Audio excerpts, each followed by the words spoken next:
Yo, what's up, world? Millionaire Mission Milk, man. Mr. Milk Tastic coming back at you with another episode, splashing in the fishbowl. And on today's episode, heavy with the motion. Today, we got more than one drop today.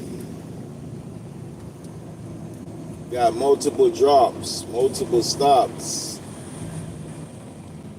It just so happened that, we didn't go to sleep at the receiver, the first receiver. We didn't go to sleep at the first receiver because when sleep calls, you gotta answer. But yeah, like I say, splashing the fishbowl with another episode. Millionaire Mission Milk, man, Mr. Milk Tastic. Just want to say thank you for subscribing, for sharing, for commenting, for liking. Appreciate it. Old subscribers, new subscribers, returning subscribers. If you ain't subscribed, go on and subscribe. Day one subscribers, what's up, YouTube family? How y'all doing out there today? It's a beautiful day. Let's go make the most of it. You heard me? Blessed us with another episode. We on this side, so no matter the problems, he gave us a chance to solve them and get back to being happy and enjoying life and eating good. And having a nice full stomach and doing activities that you want to do all day, not stuff that you don't want to do all day. That's what we're trying to get to on this millionaire mission as we live in life. We're trying to get to the point where we're doing what we want to do all day, not what we have to do. We have to work because we have to pay bills, because we don't have a couple million in the bank to own businesses and chill all day. So until we at that point where we can chill all day because we got millions in the bank, we're going to grind it out. You know what I'm saying? We're going to grind it out. Millionaire Mission. Y'all already know this.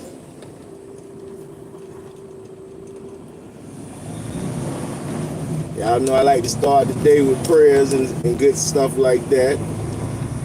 We actually jumped up and had to skedaddle, so we didn't get a chance to do that because we had to skedaddle. We thank God for waking us up, blessing us with another episode, another chance to do it again, get it in. Oh my gosh, I had some seasoned pork chop, and I put them in the air fryer. It was so good. I think I got two more. This time I gotta cook the corn. The rice already cooked, so I just gotta cook up the corn. Put the corn with the rice, with the pork chops. That's going to be breakfast and brunch and lunch. Breakfast and lunch this morning. The rice with the corn with the pork chop. But I can't do it till we get to the third stop. Got to drop all 3 stops before we eat. We might don't be eating till like 1 o'clock, 2 o'clock, I don't know, but when we do, we're going to have time to sit, cook, and get it together.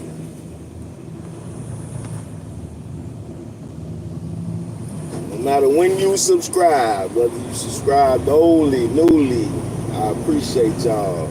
If you ever shop with me out here and bought some product from me, whether it was a CD, a DVD, or some merch, Millionaire Mission hat, a shirt, whatever, you feel me, outfit, full-fledged, appreciate it. We're going to get us a flagship corner store. I know everybody like, you don't need a brick and mortar. It's something about having a brick and mortar that you can pull up to.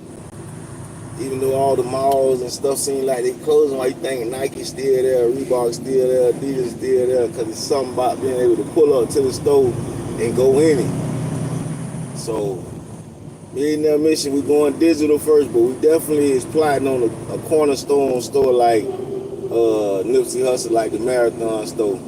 And I think the store is important because it's like branding. It's like McDonald's. So if I got a Millionaire Mission clothing store in Atlanta, and I got a Millionaire Mission clothing store in Broward and in Miami, that's like a branding thing. You feel me? Like, you got to brand this shit, man. Never know where we'll go from there. New York, Maine, you know what I'm saying, California, Texas, and everything in between. Washington, Oregon. All these places I be at, I be meeting store owners, so it's just a conversation and then, a collection. Once you drop off the product, then you come get the collection.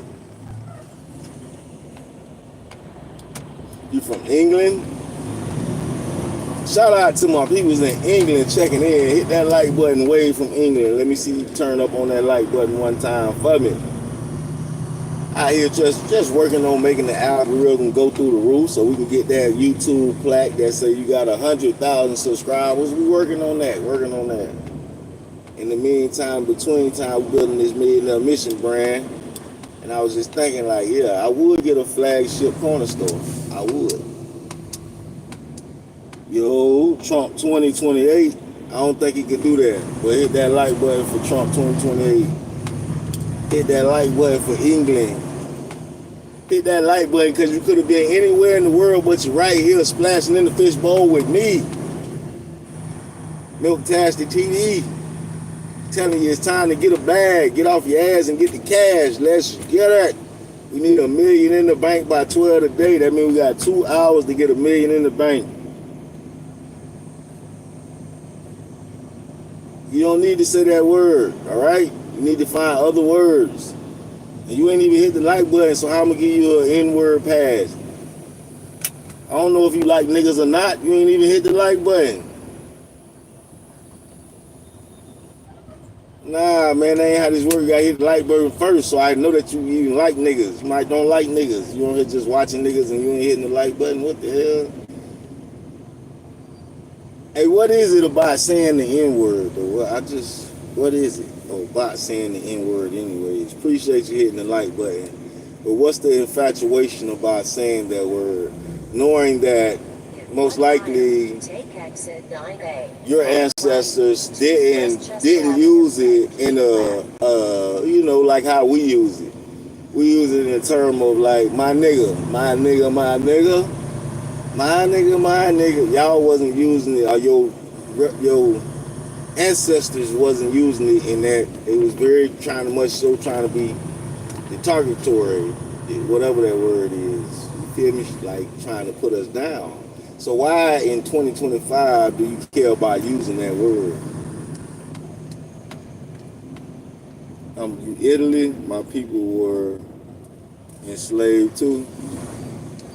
Yeah, hey man, when you think about it, it's quite a few people that have been enslaved in America. It ain't just niggas, like, it was other people's slaves too. And it wasn't just America, it was a lot of places. Appreciate you hitting the like button. Yeah, a lot of people was enslaved. That's crazy when you think about it. People be making it seem like it was so long ago. No, nigga, it wasn't that long ago. It was recent. It was not too long ago. Some people still around that when they had signs that said colors only, whites only, no colors. You feel me? Still some people around from those times when they had that going on, like right here in America. That's crazy when you think about it. Especially when you think about the diversity of America nowadays, like, nigga, who is not in America? Every other country, every other continent, people is right here in America. It's like a bubbling pot for every other place in the world. They come right here in America. And I haven't been to too many places outside of America. I don't care to go to places where they got dictators because they might say I can't leave.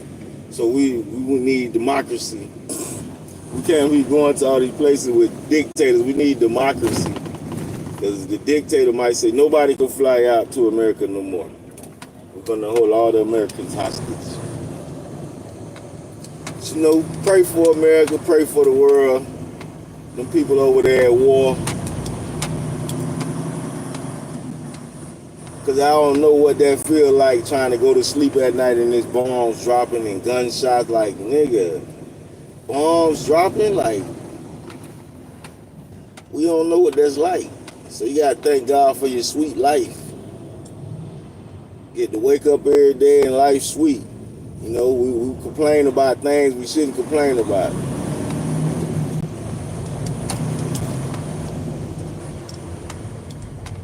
But sometimes you got to see other people's problems to realize that your problems is not really a problem. You just got to come up with some solutions and some answers. They really got problems. Like, no amount of money can fix their problems. Like, they still have problems. They had all the money. So when you realize that, Like, just think about somebody that can't see. Like, you get them all the money in the world, they can't even see to enjoy it. You feel me? They probably can find pleasure in whatever they can enjoy, but they can't see it like you can see it and enjoy it. See the colors. Be like, no, I want it this tall, that short, that wide, that fat, that skinny. You can pick out things, you know what I'm saying? Like, think about the people that can't hear. They just hear sounds. They don't hear like my voice. You know? So it's a lot of things to be grateful for, thankful for. And like I say, when you think about your problems, yeah, you might seem like, well, my problems it ain't like your problems ain't a problem. Your problems is your problems. But when you think about other people's problems, you be like, well, I don't got it that bad. Like I said, I had a blowout, and I made it to the tire shop. I'm thinking, oh man, I had a blowout bad that start to the day, and I get to the tire shop after they done changed 2 of my tires. I'm pulling out, I see a dude that done dropped this trailer in the parking lot. I say, well, my day ain't going as bad as his day going. So, you know, sometimes I say, we be complaining and upset about our little problems in our little life, but when you think about the bigger scheme of things and stuff that other people going through, make you thank God for your little problems. Like, I can fix this. They can't fix that. You know, somebody missing a limb, a leg, or arm, they can't fix that. I mean, they can get a prosthetic arm or limb or whatever, but fixing it is like, nah. Like, if you sick, you can do stuff to take medicine, you know, eat better and get healthier. You out of shape, more intentional, more disciplined about getting everything we want to get done. That's it. All right? All right, that's it. That's all. That's it. That's all. Y'all know we'll get to the reading in a minute. As soon as I get to where I'm going, we'll pop open that book and jump in it.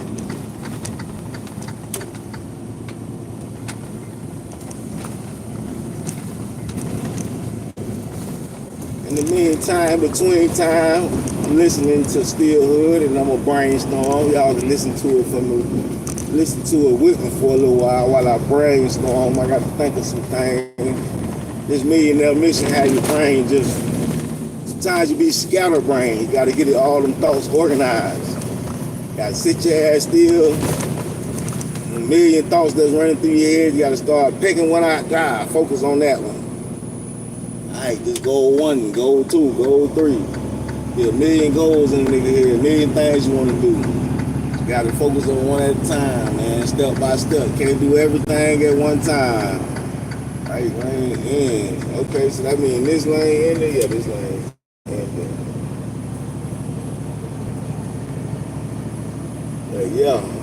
Can't be out here with the scatterbrain, man. We gotta focus. Gotta focus on this motion. Cause you can have motion and not be going nowhere. They got treadmills. Yeah, be running in place. We ain't trying to do none of that. We gotta progress.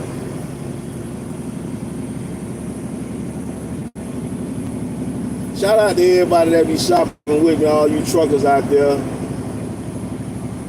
All you non-truckers out there that be shopping with me. People that just shop with me randomly. Thank you, thank you. You know what I'm saying?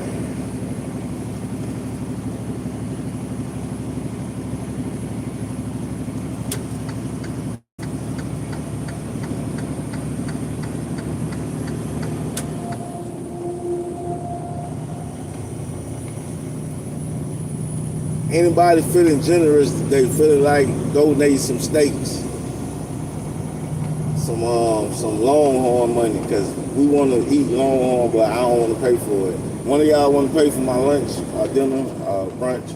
Nah, I'm just playing. I got a pork chop. We finna fry that up too when we get to reading. So y'all will see me cooking in action. I was just thinking one for the, that's why I said the corn. So I got to cook the corn. I'm gonna cook the corn first, cause the air fryer don't even mess off. The air fryer get the job done. So I cook the corn first. That way the corn could be in the rice already, and then we'll drop that pork chop in there, man. Yeah, I might. You know what I'm talking about? Like I said, we got 3 stops right now. 3 stops to drop.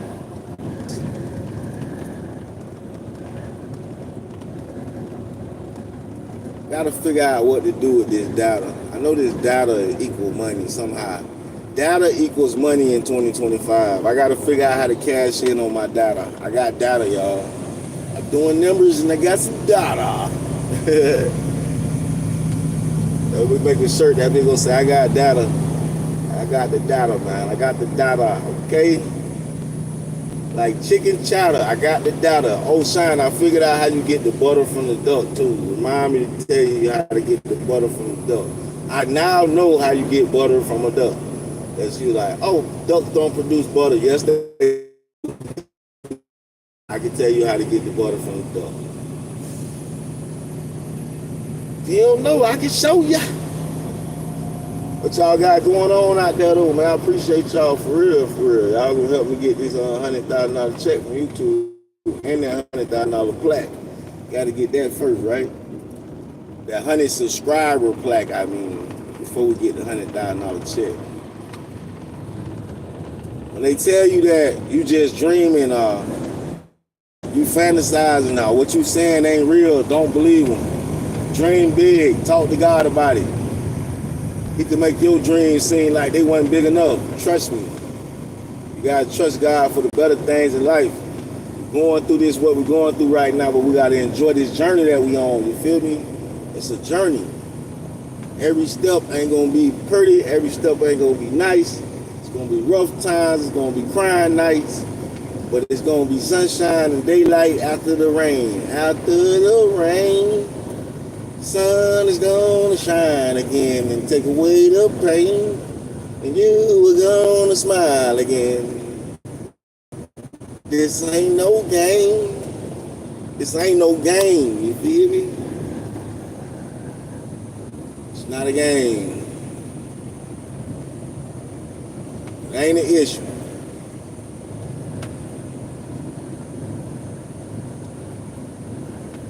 Hit the block, get it done.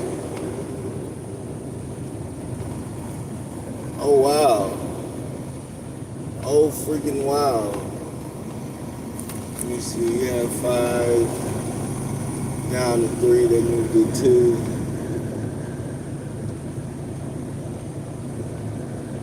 Appreciate you for asking your friends to subscribe to the channel. That's good looking out. Good looking out. I need that in my life.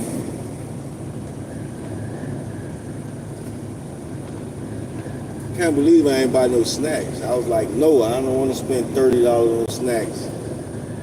Forget them freaking snacks, man. We're going to Walmart and buying some food.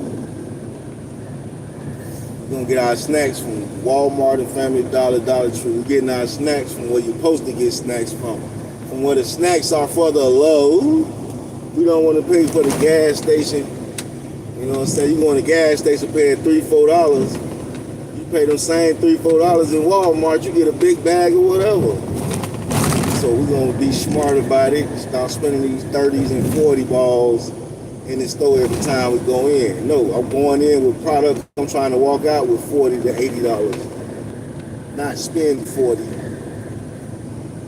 So it's just a mind frame change, changing the conversation to change the situation.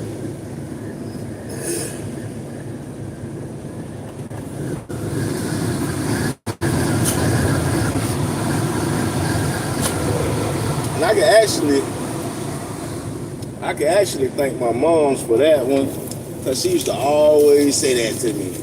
You gotta think about what you say before you say it, because I used to say some wild shit, like hateful shit, like, I ain't care. As a young man, I was wild with the mouth.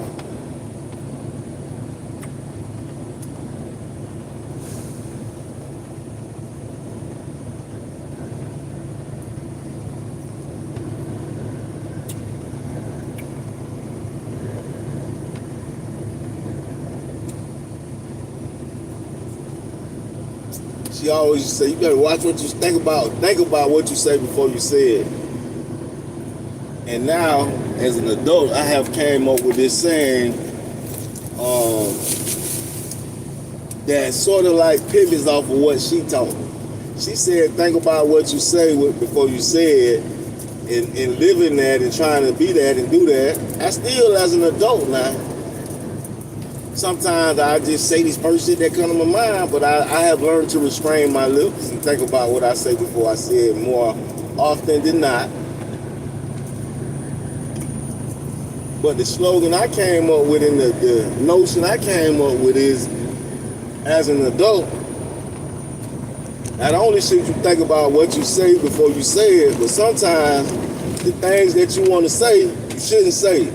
Because life is in the tone. Life and death is in the tone. So when you want life in a situation, don't speak death on that situation. Don't speak like, oh, that person, such and such, they doing such and such, so it's over, blah, blah, blah. That's speaking death on that situation. If you want life on the situation, even if the situation looks dead, like it's over, it's a wrap. No, speak life into the situation, because what you say has power.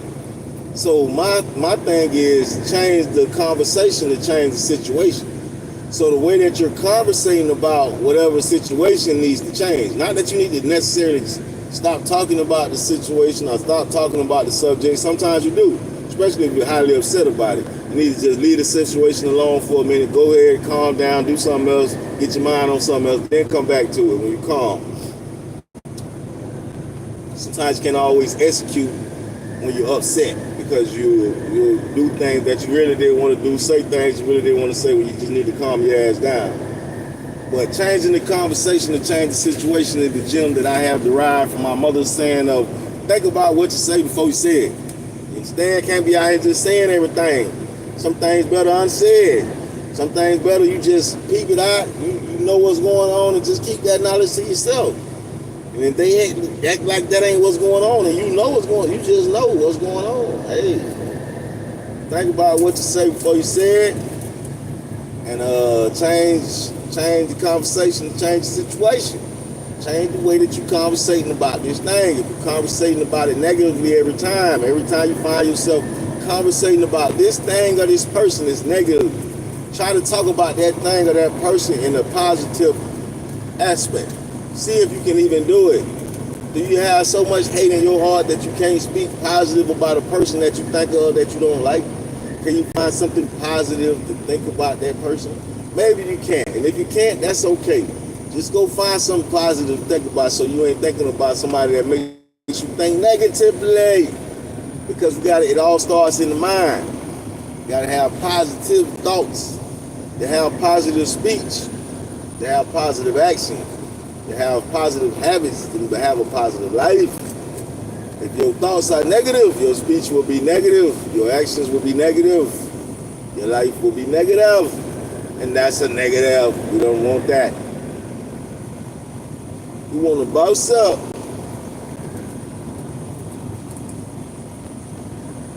All right.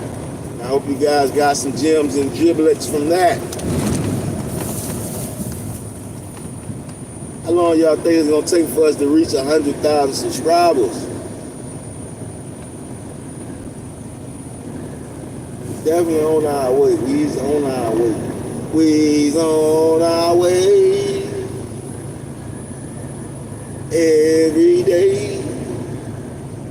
YouTube family.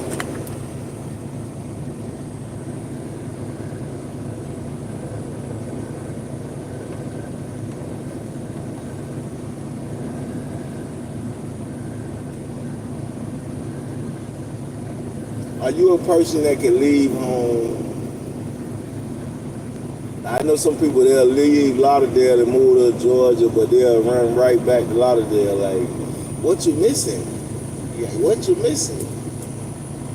They got like these corner stores that people like to hang out. I be like, what's at the corner store? It's like Twinkies and donuts and cookies and milk and bread and, cigarettes and blacks and all. But what's at the corner store? Why do you come up to this store every day if you ain't hustling? What is at this store? You just come up here and smoke and drink and shoot the shit every day of your life. What's wrong with y'all? Why you like to hang out at the corner store? Anybody watching this and you hanging out at the corner store right now, tell me what is you doing at that corner store? Why is you up there every day? Is you hustling? It's just the environment, you like it? You like to see all the people going in and out the store? You know, you making people nervous standing in front of the store like that, sirs. Yeah, I don't want my mama to have to come past a group of you niggers and niggettes. Go find something constructive to do. Stop standing in front of stores. Standing in the hood all day, up to no good all day. Nah, I ain't gonna say that. When you're in the hood, you're making a way out of no way, man. And I can tell you, being from Florida, if you ain't the one, it's somebody in your family that's on it. They doing some type of hustling. Because it just might work a good job, but it's not enough. Just talking to my cousin about that, like, you know, we got aunties and uncles that ain't never did no scamming, no hustling, no selling, no stealing, and they just survived in Florida. Them are good people. It's some good people. Work regular jobs and survive, but it's tough. It's rough. That's why, you know, the younger generation do extra stuff. But me personally, I'm removed. Oh my goodness gracious, I'm removed from the extra stuff. You feel me? Like, yeah, I'm real removed from the extra stuff. All that doing something that's gonna get me bammed up, go to jail. Like, I ain't doing none of that. What? And I'm removed from all that, man. I'm cooling now. Good life, 54. Police get behind me, I can pull out the license. I don't gotta put them on the high speed chase, jumping gates, running for my life for the night. No. You know, they used to pull out their guns all the time and be like, freeze. Nigga, I don't want to hear that freeze shit. I'm out of here, buddy. Then you got assholes that don't want to let you get over when they see the police clearly right there. Like, bro, you see the police and he's out of his vehicle. You not like you was not going to let me get over. You going to let me get over. I'm going to take it. I'm a Debo. Freak, though. Debo. What's up with these pony ass niggas trying to see content? It's a little Malibu. They ain't want to let a nigga get over in they little Malibu. You gonna like, I'm gonna keep going. No, you're not. You gonna actually slow down and gonna actually let me get over so I don't hit the police. That's what you gonna do. Alright? But back to the story, like I said, we back on this story, still hood. Because we still hood.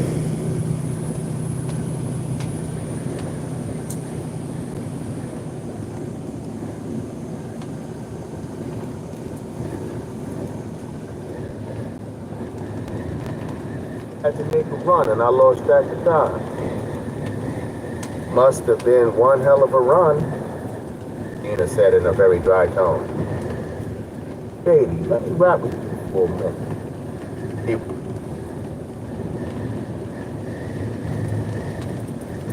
Reached for her, but she jerked away. Nah, don't holler at me. Holler at your little friend. I told you it ain't like that, B. He pleaded, drawing a chuckle from Becky. What's funny? Dina turned her glare to Becky. Life. Becky smirked like she had a secret and wasn't going to tell. Lazy, we still gonna do that or what? Oh, I'm sorry. Did I interrupt your plan? Dina asked sarcastically. Not really. What we had planned will only take 5 minutes or so. But you're his girl, so I ain't gotta tell you that, Becky said smugly. I smell an ass whipping on the horizon, Mo said from the sidelines. Becky, shut the fuck up. Dina, let me holler at you for a minute. Lazy poorly tried to hide the panic that was creeping into his voice. Nah, I think me and my girls are gonna spend the pocket down. Maybe Stacks and them will let us hang out for a while in their trailer. Dina, don't play with me, Lazy warned.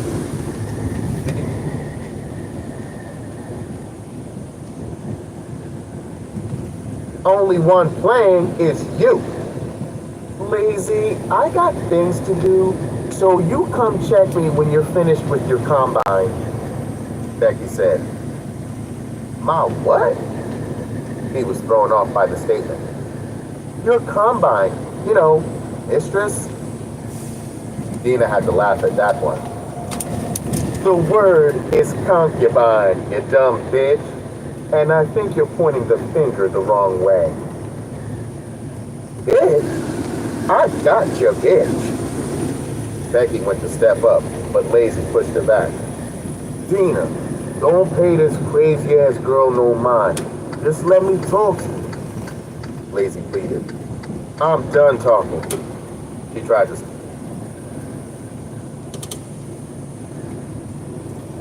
step away, but Lazy gripped her roughly by the arm. Gina, don't walk away from me when I'm talking. Nigga, you better open your fucking hand and let my girl's arm run out of it. I don't know how the fuck y'all do in Harlem, but we get it poppin'. Big Mo stepped up. Lazy thought about it for a minute and released Dina's arm. Lazy, you can keep your little project there and make some project babies for all I care. But I ain't got time for it. Me and my bitches is gonna go see where the real men are at. Lazy said something else, but Dina tuned him out. Headed further into the project. Chapter 60. Ja eased along the edge of the project, trying to draw as little attention to himself as possible.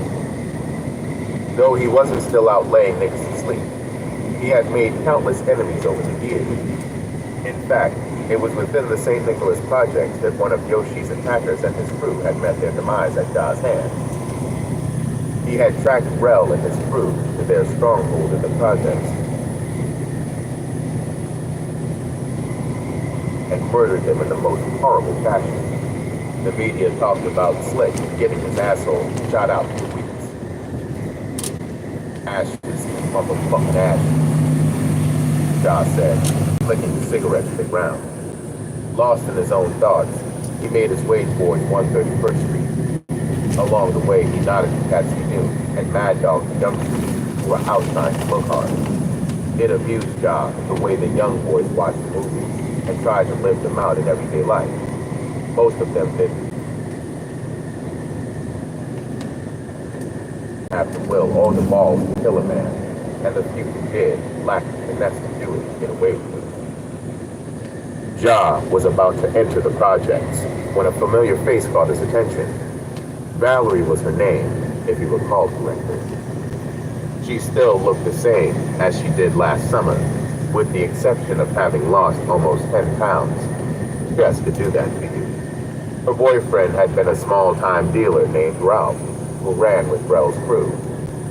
It had been Ralph who led Slick and Rel to where Ja hung out, and a gunfight followed that left young Crazy 8 dead. Ralph had managed to escape, but it was only temporary. On the night that he tried to leave town, Ja had cornered the young man and shot him in the face outside Valerie's apartment. The police tried to connect her to the murder, but were never able to make the charges stick. Many old memories. Ja said, rounding the corner of 131st to enter the projects that way. Wait,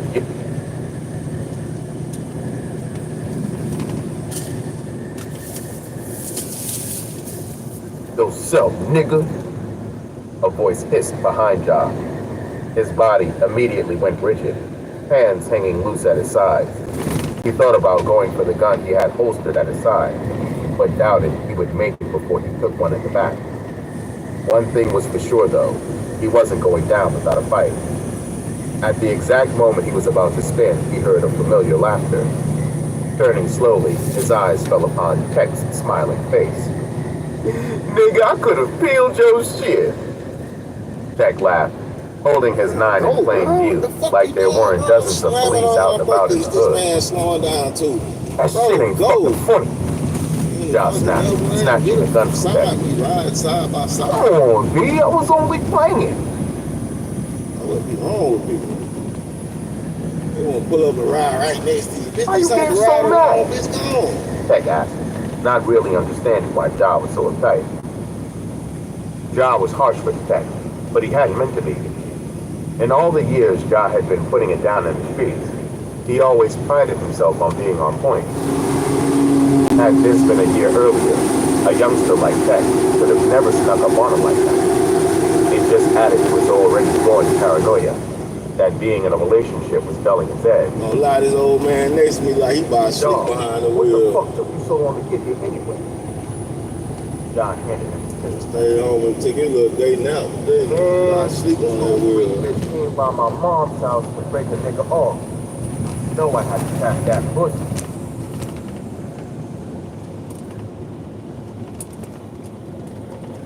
Tech boasted. Horny ass little nigga. John mushed him playfully. Yo kid, I peeped mad Vicks out there. These niggas is shining and shit. Like they don't know what it is. Yo, we can take off on the wheel.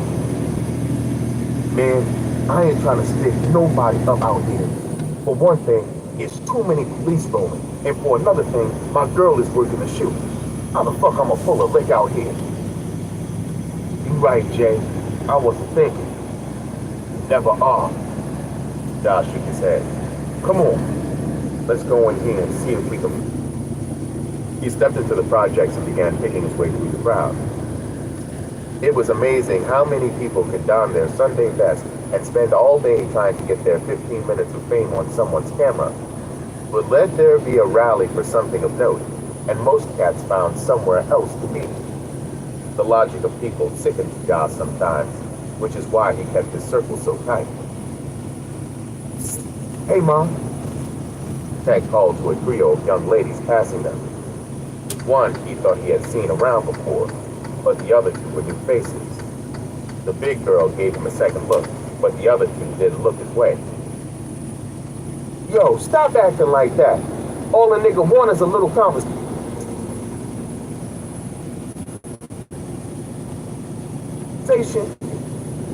The big girl slowed her pace but didn't stop. Shorty, see me in a few years. As an afterthought, she added, but tell your man don't stray too far, you heard? Wild ass.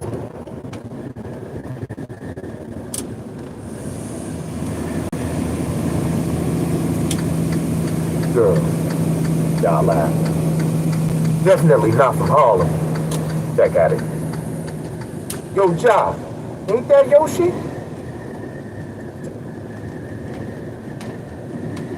Jack pointed to a cluster of people standing off to the side of the building closest to 8th Avenue. At first, Ja couldn't see her through the crowd, but it only took a minute for his radar to kick in. There she was, his vision of perfection hard at work, applying her craft. One of the girls appearing to be having a bad hair day, and Yoshi was carefully applying glue to the base of the track. She handled the business the same way Ja handled his, with tact and grace. Looking at her angelic face, he couldn't believe that he had said those horrible things to her earlier, and he intended to make it right. You want to go holler at her? Beck asked. Ja thought on it for a minute. Nah, looks like they're about to start shooting, so let her handle her business with it. John Tank found perches on a nearby fence and watched intently. You hear?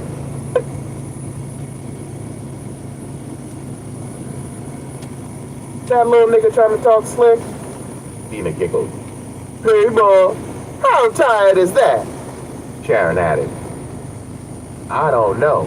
I think if Shorty was a little older, I might have let him eat my pussy. Mo laughed. The quiet nigga with him was definitely gay. Who, Ja? Nah, he ain't just speed, Mo. Sharon told him. You know him? I know of him. His brother had a baby with my sister's best friend, God bless. The loony nigga shot her, then shot himself in jail. The way I heard it all, Them niggas is crazy in that family. He looks too sweet to be dangerous. Mo said, Mo, this is my town, so I know the... A pale man shaped like a pencil, wearing a starter cap with the brim creased way too deep, walked towards them at a brisk pace. He was speaking with a woman who looked to be on the verge of being plump with red hair. Both of them wore a nervous expression. Judy, how the hell could you let this happen? Starter cap said to the redhead. Mark, it wasn't my fault. I was only doing what I was told. Sid said to make sure Stacks and his people had whatever they needed, and that's what I did. I didn't know she was going to drink the whole bottle. Fucking Grey Goose. Mark slapped himself in the forehead. Judy, we're already 3 hours behind schedule, and these girls and their fucking egos are driving me up the damn wall. I need a pretty face to put behind the wheel of that Cadillac like fucking yesterday. Mark, maybe we could just use one of the other girls, Judy asked. You've got to be kidding me. Ayana and Peaches are the best eye candy we've got out here. And you know neither one of those cunts are gonna want to compromise. Look, I don't give a fuck what you have to do.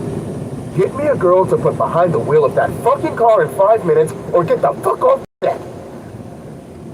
Mark stormed away, ranting to himself. Judy looked around and saw the people looking at her who were trying to pretend they weren't. Mark had once again managed to make her feel like less than shit. It wasn't bad enough that he had made her suck him off to get the position as assistant director on the video, but he had made her do most of the work and took all the credit. Judy wanted to fall down on the spot and cry. She just wasn't willing to give Mark the satisfaction. He was an asshole coke addict who couldn't keep his dick hard for a New York minute, but Mark Spellman was one of the most sought-after video directors on the coast. Fuck, I gotta get this done, Judy said, trying to compose herself.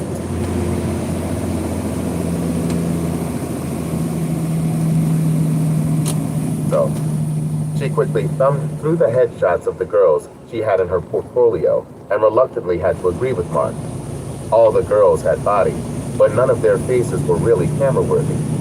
She scanned the crowd, hoping that God would be kind and send her a blessing, but all she saw was so-so-looking females. She was just about to suck it up and turn in her radio when her eyes fell on the Brooklyn Harlem trio. Judy suddenly had a brilliant idea. Excuse me, she motioned to the girls. Is this bitch talking to us?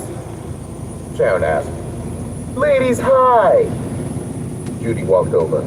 My name is Judy Goldberg, and I'm one of the assistant directors on the video. The girls were all giving her suspicious stares. Look.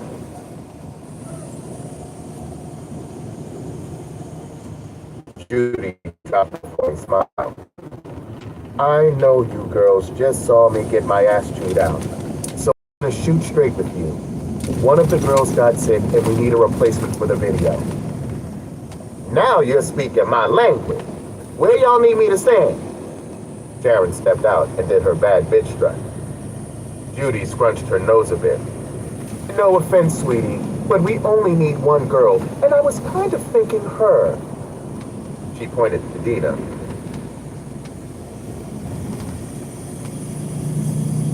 Me?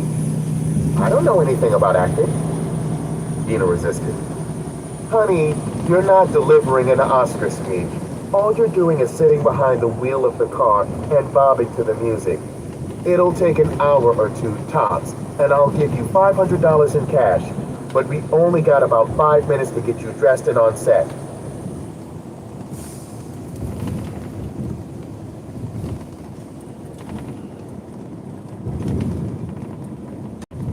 So it's now or never.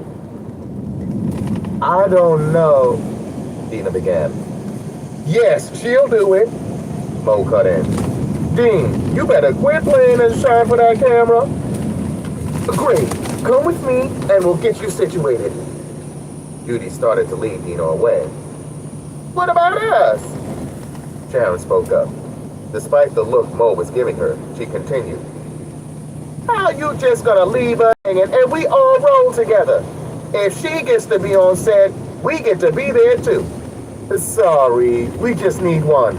Can somebody get me a 20 on Yoshi? I need a girl camera ready like yesterday. Judy barked into her radio, ignoring Sharon, but hearing Yoshi's name gave Sharon a plan. Yo, how you gonna not let us on when my Aunt Yoshi is working on the video? Sharon said. Judy just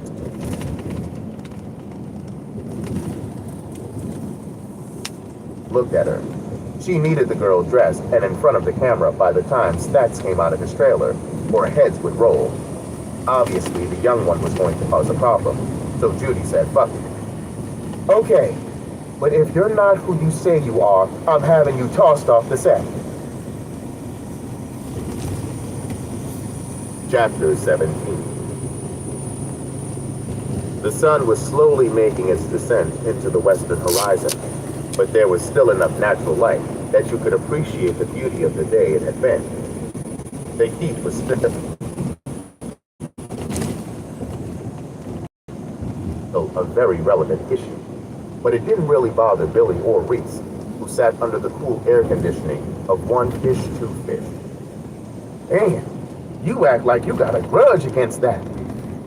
Reese nodded toward the snow crab leg Billy was tearing into. I might as well have. For all the money they charge for these, they could at least cook them in beer. Ain't nothing like some beer and crushed red pepper to make your crabs pop correctly, Billy said, dipping a piece of crab meat into the melted butter. Told you we should have just hit the fish market and did it ourselves. Nah, because then we'd have to clean all this shit up, Billy joked, motioning toward the pieces of shells scattered on the tablecloth. But I don't mind, because we don't get to hang much anymore. That's my fault, Billy. You know I be crazy busy with Alex. Reese said. Reese, you ain't never gotta apologize to anybody for doing what you gotta do for yours. You know I love you either way, Ma. We can't club forever. That's what I be trying to tell my little fast-ass sister. On the real, that girl is headed for trouble. Sharon's probably just feeling herself, Billy tried to reason. Billy, that little bitch is doing more than feeling herself. My mother thinks she's going through a stage, but I know different. The streets talk. I know she ain't on it like that. Shit, well, she ain't. Billy, I done heard some shit about that little freaky bitch in the streets that made me want to go home and kill her. Of course she denied it all with the crying and extra shit to fool my moms. But I can see by the way she moves that Sharon ain't thinking like a little girl. We were that age once, remember? Ain't no comparison. Because when you, Yoshi, and Rhonda was out there fucking like rabbits, I kept my pussy tight. Billy teased her. Yo, I remember when Rhonda had Trav and Mongo up there drinking and smoking together and shit, like they weren't dancing on the razor's edge.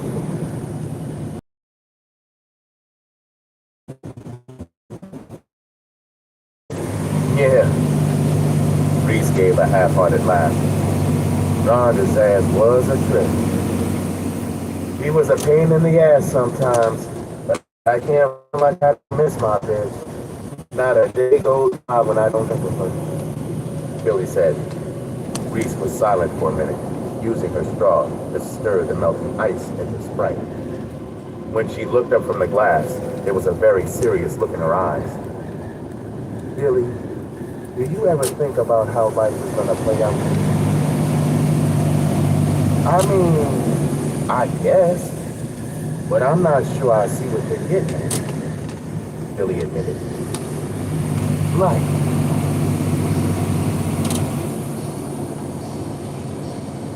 how we live. Jesus, Billy.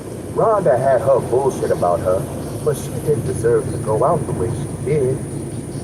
Is death and hardship the only thing this life has to offer us?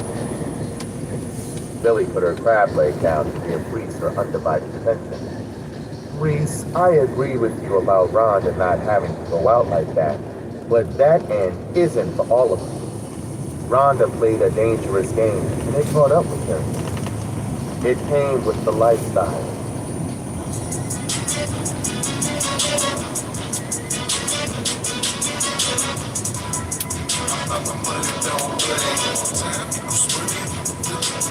Tanisha. Tishana. My bad. Tishana. What's up? I know we out here grinding, girl. Gotta get into it.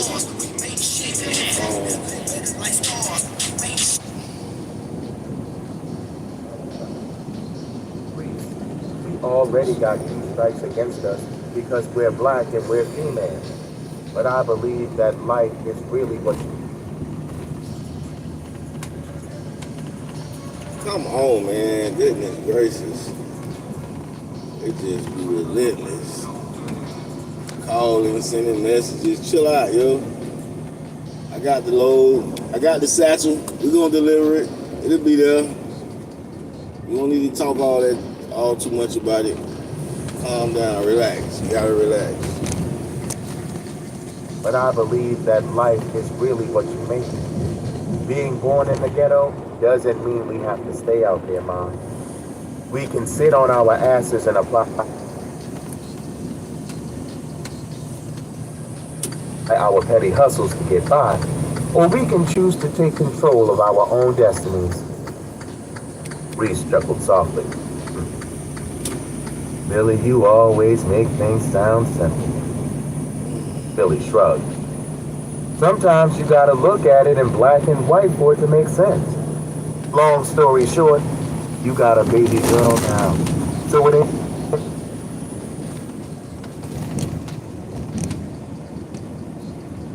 about you no more. Alex is gonna need you on the way up. You just gotta make it your business to show her a better way than you were taught. That goes without saying. My baby girl is all I got, Reese said. And your girls, Billy corrected her. True, Reese nodded.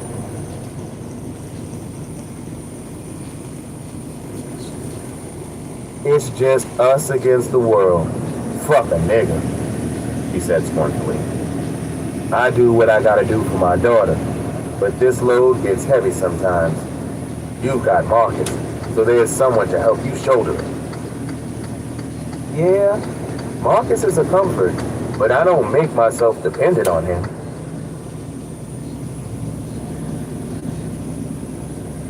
I let him know from the gate that I can and will do for myself, and that's why he has to respect me. Reese, Billy placed her hand over Reese's. Let me break something down to you, Mom. Having a man in your life to help raise a baby is a blessing, true, but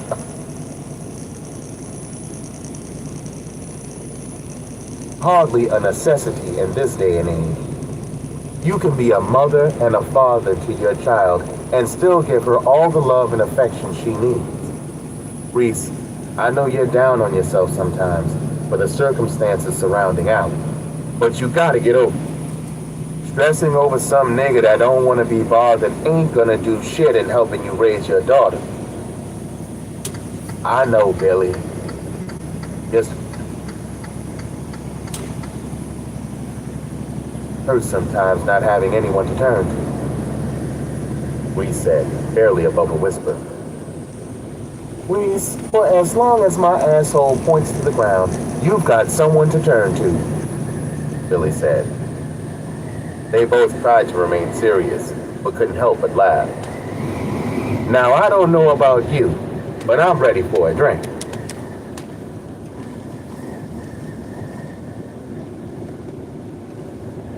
Yes, Lord. Pussy as far as the eye can see. What a beautiful sight, Cooter said, ogling the scantily clad young ladies on the set. Just the way I like it, Stax agreed. One thing I gotta give y'all credit for is fine ass hoes out here in Harlem.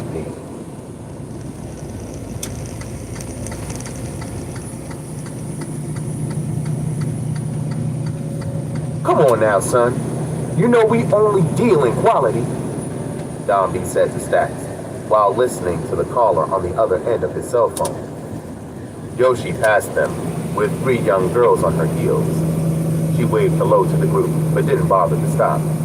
Now that's one little bitch that I can't wait to bust out, Stax said, following her with his eyes.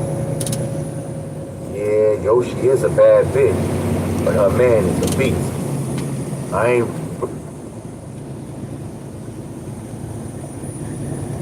ready to go to the guns over no pussy, Drew said. Who? Ja? Man, that little nigga can't possibly know what to do with all that, Cooter said. I used to say the same thing, but they've been rocking hard body since last summer, so he must be doing something right, Don B said. Man, that love shit don't...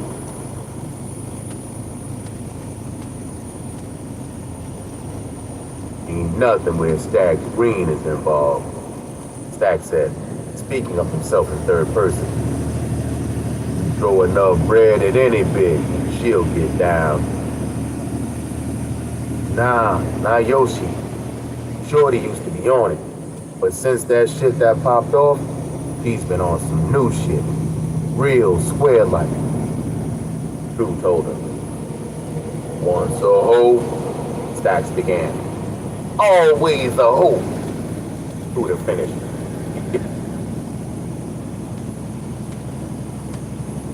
Giving his man that. But yo, who them little bitches she got with her? Soda asked. One of them is a little chicken-head bitch from around the way, but the other 2, I don't know, Drew said. Man, I wouldn't mind getting a taste of Shorty in the gray short, Stax said, enjoying the last glimpses of Dina's ass before she disappeared into the trailer with Yoshi. No.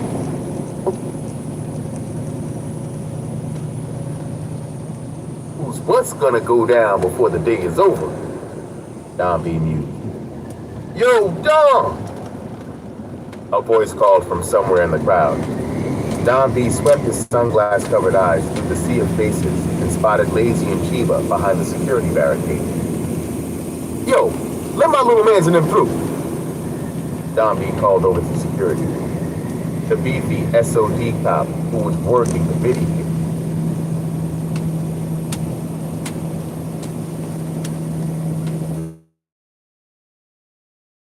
Because he didn't know Don B. But if he was with the star, then he must have had some sort of pull. Using a beefy arm to hold the crowd back, he allowed True and Chiba to pass the barricade. Punk-ass rent-a-cop? Lazy mumbled, stepping around the cop. What it is, big homie? He dapped Don B. Chillin', youngin'. I see you over there making a pain in the ass out of yourself.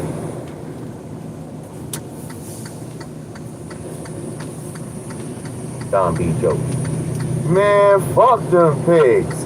They acting like a nigga was lying about being with Big Dog. I thought I was gonna have to fuck son up. Chill, Laze. You know I can't have my star point guard out here getting into dumb shit. We got soldiers for that.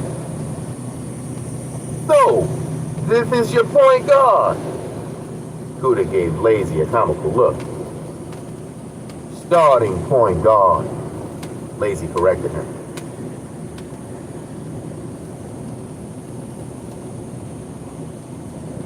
Yeah, this young Lazy, Don B introduced him. Stax gave Lazy a pound, but Cooter just stared at him while Soda nodded.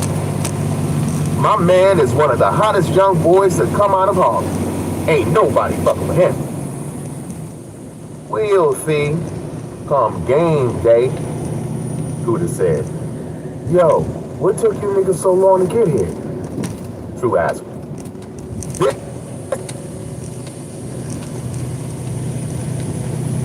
This nigga was arguing with his broad. Chiba volunteered. Fuck you, Chiba. Lazy spat. You know I'm too cold to be out here arguing with a bitch.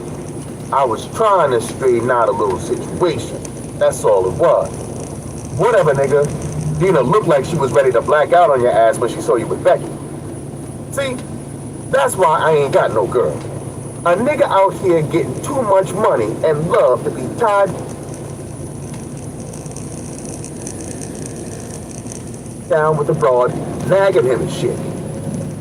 Don B said, I keep telling you, Lays, you gonna chase this paper or you gonna chase these bitches. You can't do both. Speaking of bitches, you see them fine motherfuckers over there? Huda nodded behind Don B. The men turned around and saw 3 beauties coming their way, with a rail-thin man bringing up the rear. Iceman!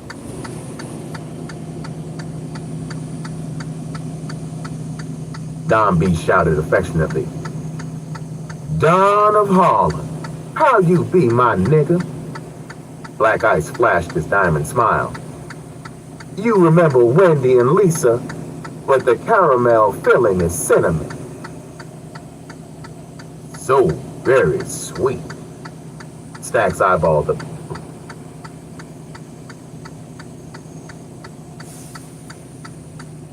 ladies. I'm sorry, player. I didn't get your name. Black Ice addressed Stacks. Stacks Green, baby. Because that's all I do. A man after my own heart. Ice grinned. Black Ice, homie.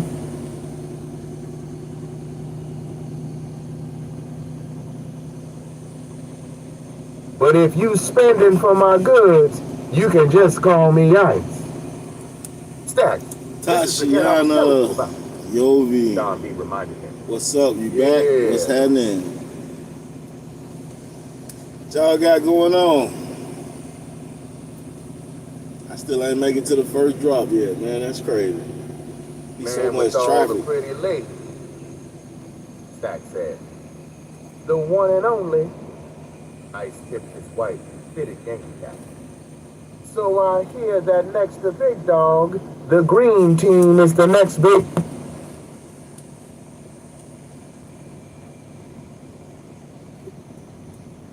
thing. We the only big thing, partner, Huda said. Sure, you're right, I said, looking at him like you would a butler. Why the sound button keep getting stuck when I try to push it we're up ready for you. on the steering wheel, it keep getting stuck. I ain't got nothing to try to clean it Time out. to show these New Yorkers what stunting is all about. Stacks popped his collar and followed Beauty to the set. Chapter 18. I don't believe your little ass, Yoshi said to Sharon while fixing Dina's hair. Yoshi, that white bitch was trying to stunt on me, so I had to pull her coat, Sharon reasoned. First of all, watch your mouth. Second of all, you don't come to my job clowning and dropping my name. You could have gotten me fired with that shit.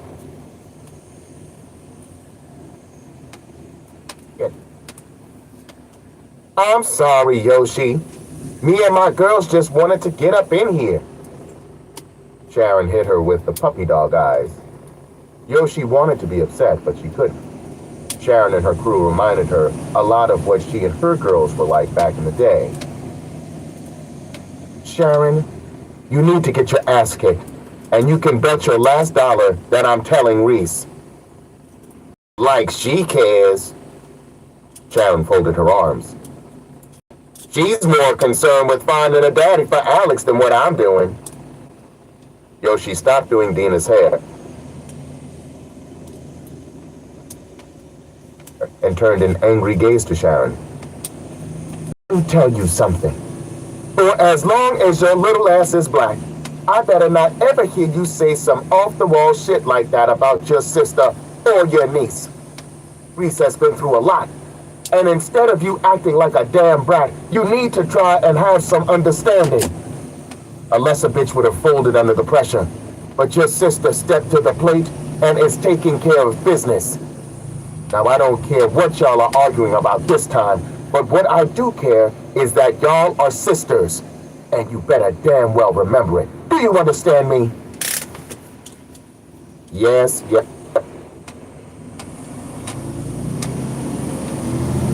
Oh, Sharon said, with her eyes cast to the ground. Of all of Reese's friends, she had the most love and respect for Yoshi. She loved her because Yoshi was down to earth and easy to talk to. But she respected Yoshi because of what she had been through. Sharon knew that Yoshi had been through something that would have put most bitches on suicide watch. But Yoshi still managed to walk with her head high. She was a rider to the heart. Let's go, Yoshi! One of the PAs called, knocking on the camper door. I'm coming, damn it! Yoshi yelled, causing Dina to flinch. Sorry, Dina. These motherfuckers be on my damn nerves. Yoshi shifted Dina's hair again, but still wasn't able to get the effect she was looking for. Damn this hair. If I had more time, I could really hook you up, girl. It's cool. I think you did a good job, Dina said, admiring the slight curl Yoshi had applied to her hair. Nah, Yoshi Bell don't do good. It's gotta be fire or nothing. Yoshi turned Dina's head from left to right, trying to see what else she could do to spruce it up. She hated working under the gun, but the fact that Dina was a naturally pretty girl helped a great deal. She was still young, so she wasn't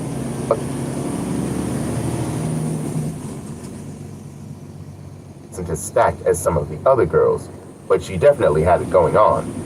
The camera would mostly be focused on her face, so it was important that everything was tight.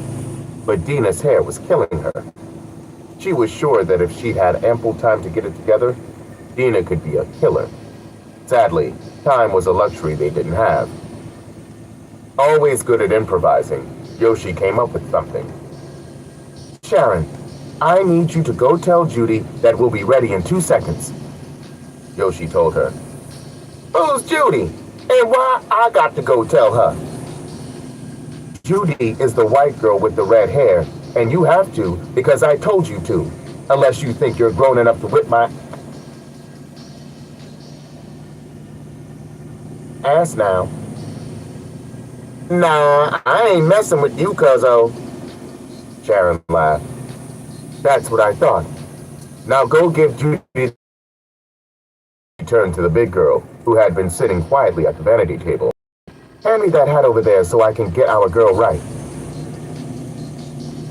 All day long, the projects had been buzzing with activity, but now it was strangely still. It was as if the noise had been sucked away and tucked in a box somewhere. A slow mist, totally out of place in the concrete jungle, rolled in and covered everything for up to a foot off the ground. Even the birds seemed still for a time, but the silence was abruptly ended when the heavy bass thudded through the mounted speaker towers. The opening lines for Stax's single, Die for My Chain, tugged at the first chords of everyone's adrenaline. The beat was reminiscent of something Death Row would have put out in the 90s, but with a crunk feel to it. Some hailed it as one of the hardest beats in the last 10 years. Let Stax tell it, Soda produced the track. But there were a few people who would have argued that. One story was that an up-and-coming producer named Cord had created it and struck a bargain to sell the beat for $20,000. But before the money changed,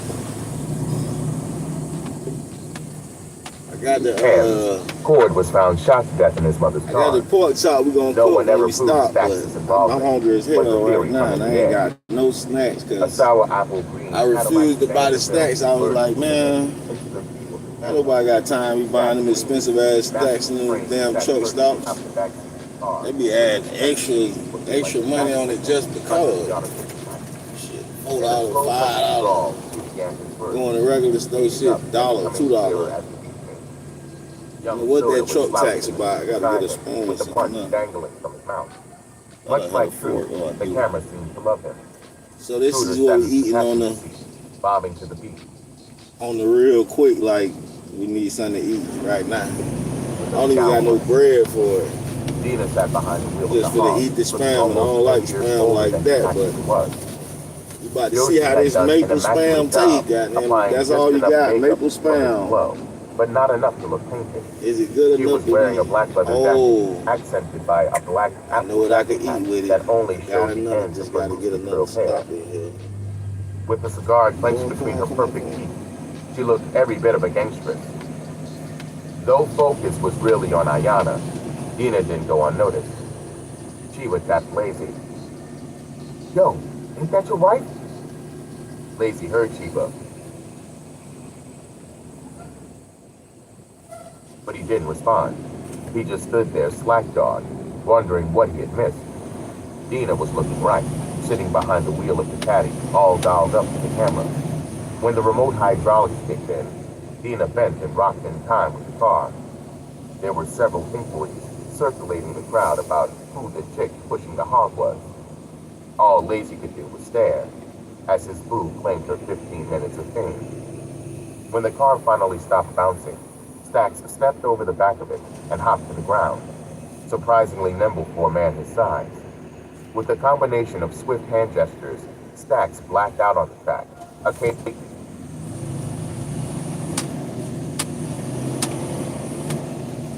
raining spittle on himself. On cue, Don B and True walked into frame. Stacks gave True a pound, while Don B got right up on the camera and dangled his big dog chains. The police had a hell of a time holding the crowd back as the two Harlem heroes got their stun on for the camera. Girl, you see the size of that nigga's chain? Roxy tapped Sugar. A blonde China doll wig covered most of her face, but you could still see the sky blue feather dangling from her right ear. She was wearing a one-piece gold bodysuit with the matching thigh-high stilettos. The front of the suit was split to the point, just above where her pubic hairs would start. If she had. Shit, niggas in the stock can see it. The way that motherfucker is shining. Sugar said. The damn mini she wore covered her ass, but left little to the imagination. I wonder if it's real.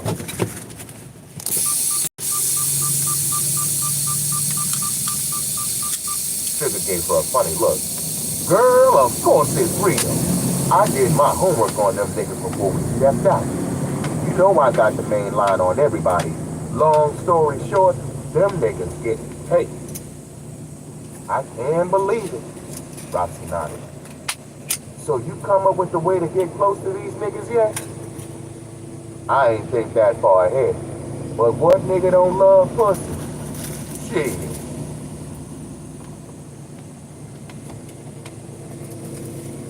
Who got a better shot than us? Not a bitch out here, Roxy said with conviction. That's what I'm talking about. I ain't sure yet, but by the time they break to shoot the final scene up this bitch, I'll have it figured out. Chapter 19. For the next hour and a half, Ja watched them perform the opening scenes of the video over and over, each time fascinating him more than the last. For someone who had never been out of the ghetto, the work that went into creating a video was simply amazing. As he watched Stax Green strut through the project like he owned it, kicking his verses,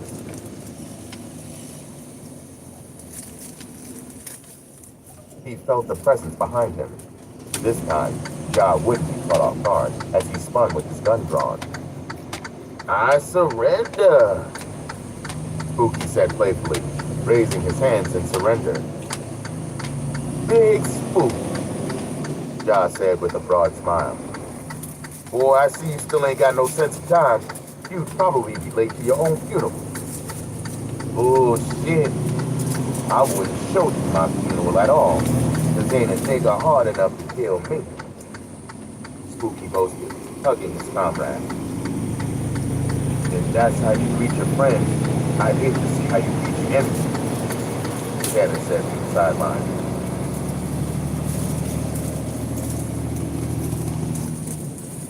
Spooky introduced the newcomer. Yeah, this my nigga Shannon from the sky. And I know you remember Big Nate. Big bro, what you feel? Ja gave Nate a pound. Same shit, different day. Nate replied. I see you still out here slinging iron. You know how it goes in the jungle, baby. Only the strong and the armed survive. Ja told him. What took y'all so long to get up here? Had a little mess between them.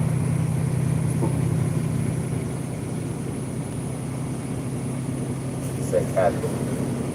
I see you, Jet. What's good? He asked the youngster. Trying to be like you when I grow up. Tech B. Nah, you don't want to be like me. I'm barely old enough to drink, and I feel like I'm pushing 30. The life will do that to you. Nate added. So what y'all doing over here in the cut? Plotting on a bit? Spooky asked.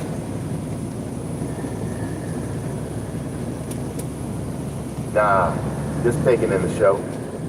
Ja replied. Boy, Stacks got skills for a country nigga, Shannon said. He aight. Ja cast a glance over his shoulders where the video was being shot. I see them big dog niggas is still out here stunting. Spooky eyed Don B, who was bobbing back and forth in front of the camera with a bottle of champagne in his hand. Them boys is shining something mean.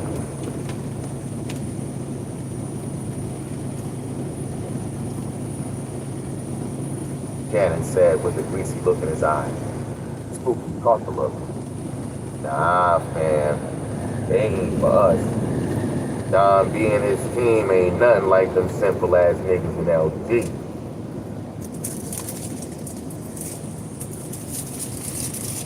They jewels is heavy, but so is they muscle. We don't need them kind of problems. Anybody can get shot, Shannon said. They ain't for us. Spooky said in a tone that let him know it wasn't up for discussion. What's up with all these fine-ass bitches out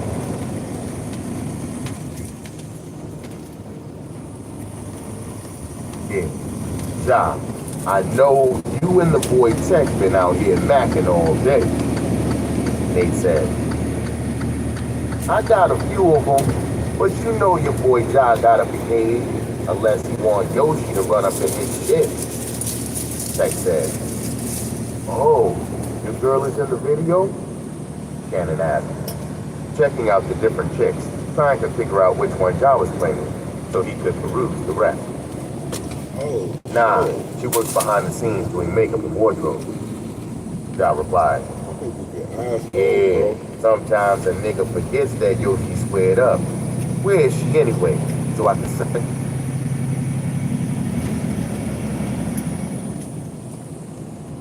Hey, what up? Spooky asked.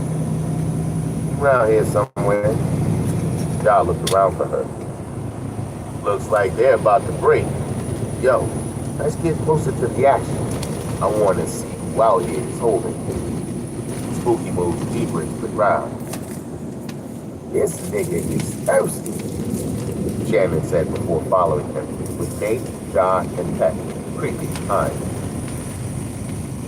God, I thought I was gonna faint when the camera started rolling, Nina said excitedly while fanning herself. Yo, my girl was on her gangster shit for real, Sharon said, mimicking the pose by the wheel of the Cadillac. Gina, I can't even front. You look way natural in front of that camera. Maybe you found your calling.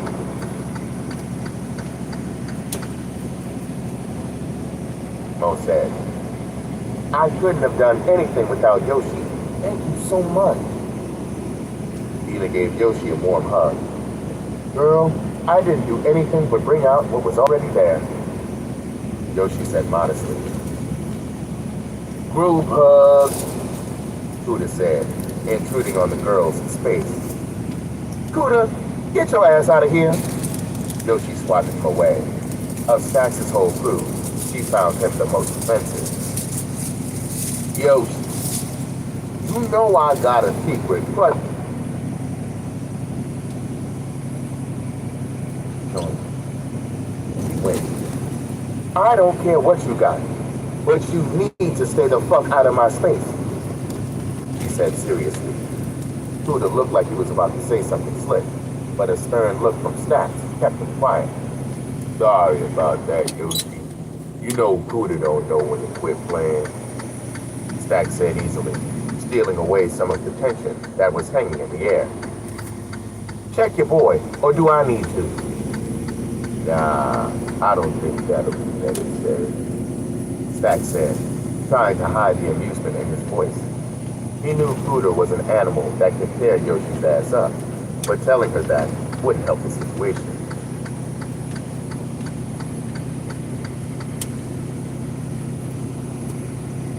Look, we about to motivate back to the trail and sip a little something before we gotta get to the next location. Y'all are welcome to come. Nah, I think I'll pass, Yoshi said. Come on, Yoshi. I know you ain't good to have a drink with a nigga, Stax asked. Stax, you know I ain't on it like that. But as soon as I get comfortable, these people are going to be calling me to dress the girls for the next scene. Stax gave her a look. Baby, if that's the only thing stopping, then you ain't got nothing to worry about. I'm the boss, remember?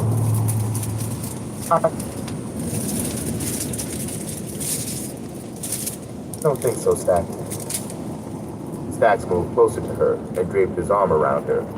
Though he didn't do it in a sexual way, Yoshi knew what was on his mind. Baby, one drink ain't gonna kill. Nah, but her boyfriend might, Ja said, scaring the hell out of everyone. Am I interrupting something? His voice wasn't threatening, but there was something dangerous lurking beneath the surface. Ja, what are you doing here, baby? She shrugged Stax's arm off and went to her man. I came through to talk to my girl, but if you're busy, I can come back.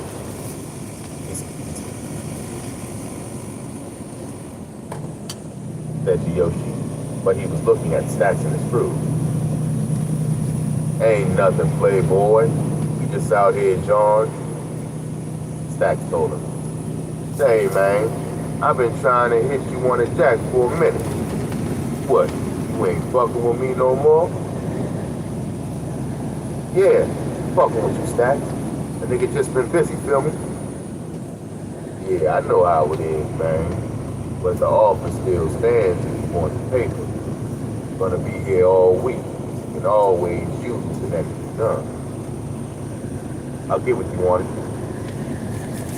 Ja, what's good, nigga? Drew stepped up. Ja, face softened a bit, seeing Drew. Drew, what it is? Gave him a pound. Out here trying to eat like everybody else? Yo, I ain't know you did security work. Ja shrugged. I split a nigga's shit from time to time when the paper is right. You know how I do it. If I had known that, I would have been fucked with you, kid. Devil and Remo was good, but them niggas is way crazy. True joke. Crazy kept your little ass out of the emergency room this long, T. Remo said, reminding everyone that he and Devil was shadowing him. Unlike True, he and Devil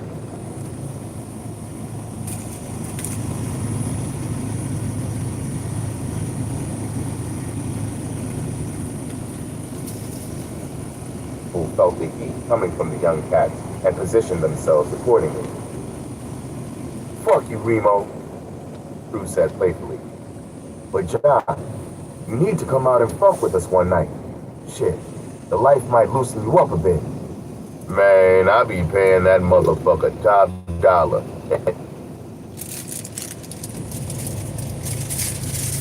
He still act like it ain't enough bread. Stack butted in. Ja turned his cold eyes to him and said, it ain't always about the paper stack. For me, to pop my gun, I gotta truly believe in the cause.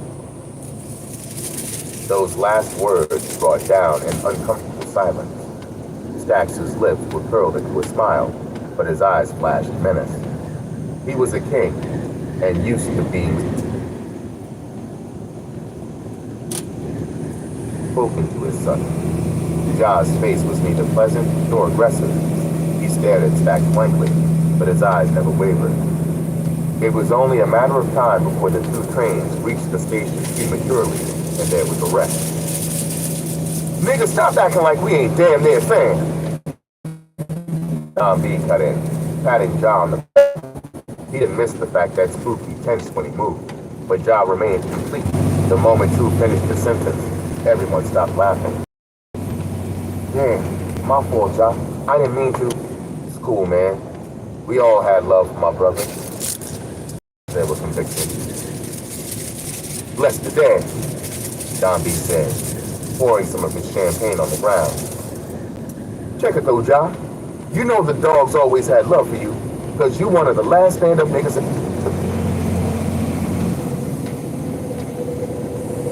the hood. You know how the Don do it, so refreshments will be served in the trailer. You and your boys are more than welcome. Ja nodded in respect. I appreciate the offer, but let me mingle with my peoples for a minute and see what's good. Enough said.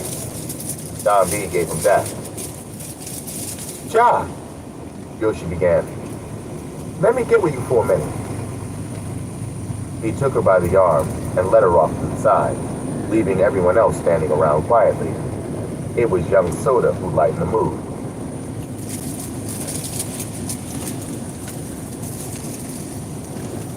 Well, last time I checked, we was about to give baby. Who's with you? Soda asked.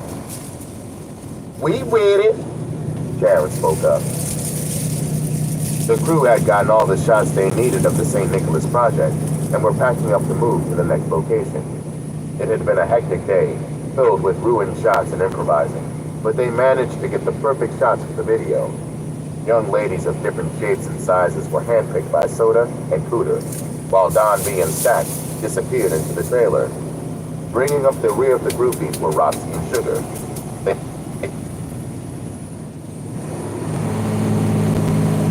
had slipped behind the barricade and melted into the throng of women from the video. The way Sugar and Roxy were chatting it up with pieces, it looked as though they were a part of the shoot. Unfortunately, the said security officer wasn't so easily duped.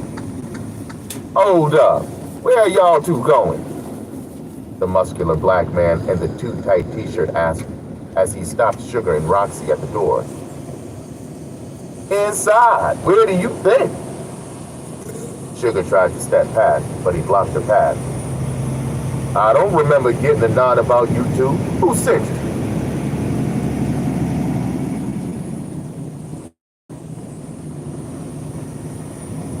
My man over there with the chain. She pointed at Cooter. The man gave her a disbelieving look.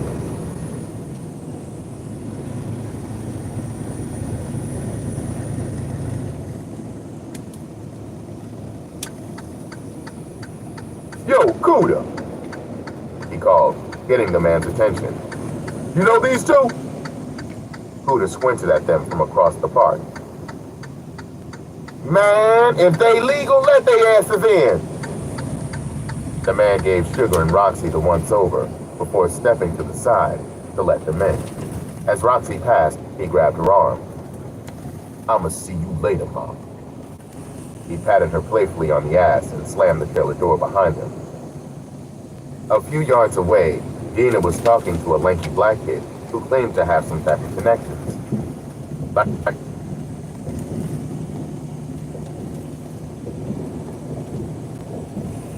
the 5 that had come before him, she took his card and tucked it into her purse. She was about to brush him off and catch up with the girls when Lazy and Chiba walked up. "I need to holler," Lazy said, giving his back to the kid Dina had been talking to. "Damn, ain't you got no manners?" Dina snaked the neck. "Listen, man," the kid began, but Chiba waved him silent. "Dog, this ain't your concern, so I suggest you keep it moving," Chiba said seriously.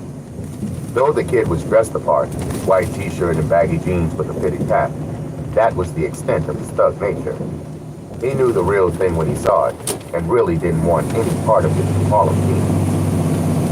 "Aye," he nodded, trying not to sound too defeated. "Shorty, give me a shout when you get a minute." He slunk off under Lazy's murderous gaze. "Yo, you out of bounds right now."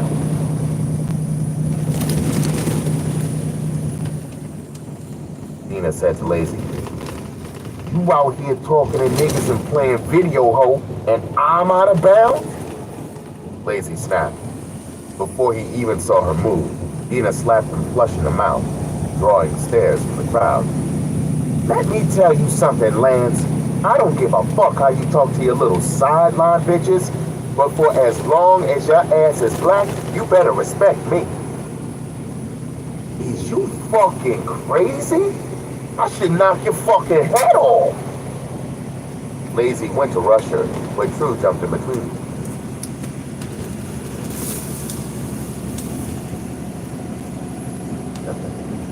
"Sorry, what is you doing?" He held Lazy back. "Nah, Shorty on some bullshit." Lazy struggled against him, but the heavier True held firm. "Homie, you the one on some bullshit now. Lazy, it ain't none of my business what goes on between you and your lady, but it is my business to make sure you don't play yourself and wind up in jail.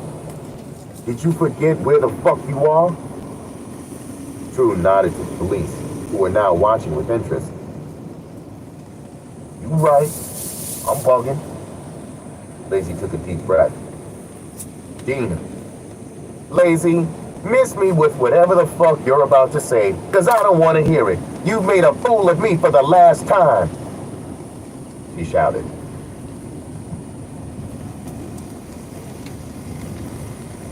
"Why don't you shut the fuck up and listen for a minute?" he shouted back. "Nigga, you ain't got no papers on me, so I ain't gotta do a motherfucking thing except stay the fly bitch that I am. Now, if you're finished embarrassing yourself and me, I'm going back to the trailer with my girls to get fucked up." She started towards Stax's trailer. "Dina!" he yelled after her. "Kill yourself, nigga," she said over her shoulder. Lazy moved to follow her, but Chiba grabbed him by the arm. "Dog, she hot right now. Let her cool off, then try talking to her," Chiba suggested.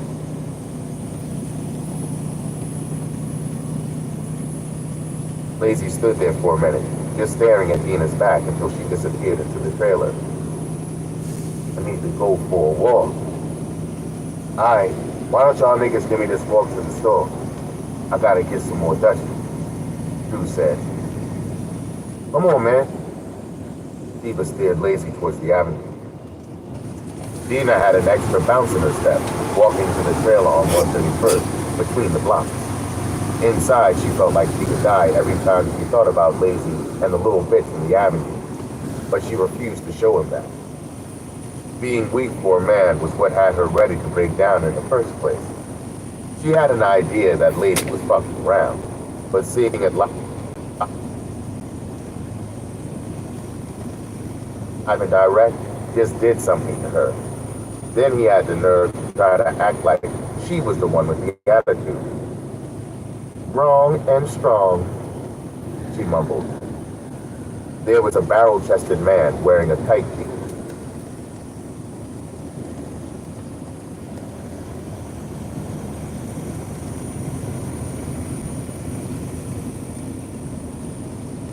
T-shirt with the word security sprawled across it.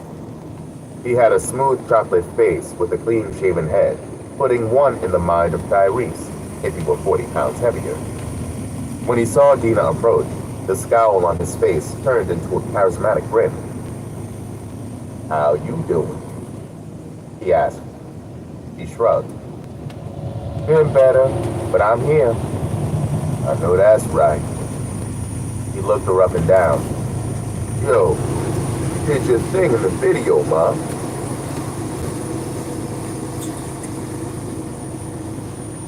"Thank you. I was nervous as hell." He giggled. "You never know it. I've worked on a lot of videos, and you played to the camera better than a lot of chicks I've seen." "Maybe because I'm not a chick. I'm a lady," Dina told him. He raised his hands in playful surrender. "My fault, Ma. Didn't mean to offend." "I'm not offended, sweetie. Just telling you like it is," Dina said. "Sure." He stepped to the side so she could enter. As Dina passed, he touched her hand to get her attention. "Are you gonna be in the next scene at the 4040? "I don't know yet." "Why? You work in that location too?" she asked. "Oh, I'll be there, but I won't be working. Me and my business partner, Mark, are supposed to be meeting up for some drinks. You should come hang out with us if you're not doing anything." "I'll think on it," she said with a slight smile.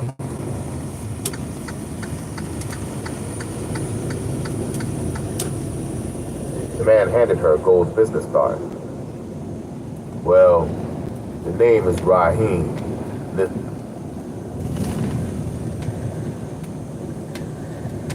is my contact info. Don't think on it too long, though." He winked. "Whatever," she said, stepping into the trailer with Raheem's eyes glued to her ass. Chapter 20. "Yo! There that nigga go right there!" Charlie said excitedly, as if Shaw hadn't seen them already. "He ain't got no security with him. We need to move on his ass and smoke them pussies forcibly," Spider said anxiously. He was flicking the safety of his gun back.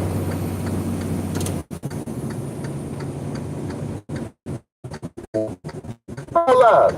Y'all ain't said nothing about killing." Tina, who was behind the wheel, spoke up.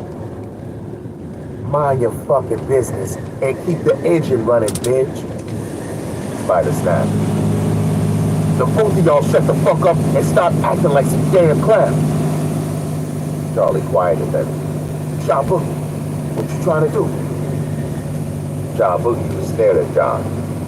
He took slow puffs on his cigarette and expelled the smoke before answering Charlie's question. "That's right." With adrenaline pumping through them, the three men stepped from the car and made their way in Fruit's direction.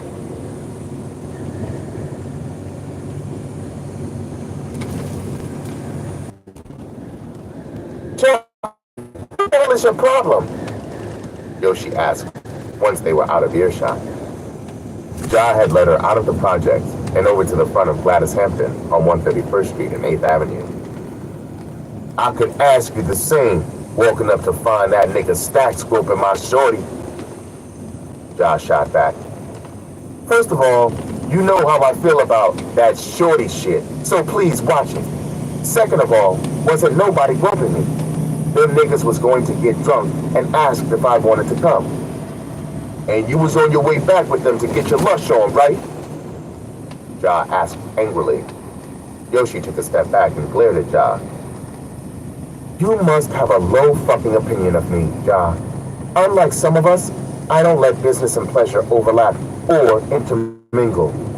I'm here to do a job, not get drunk with Stack Screen and the rest of them hillbilly-ass niggas."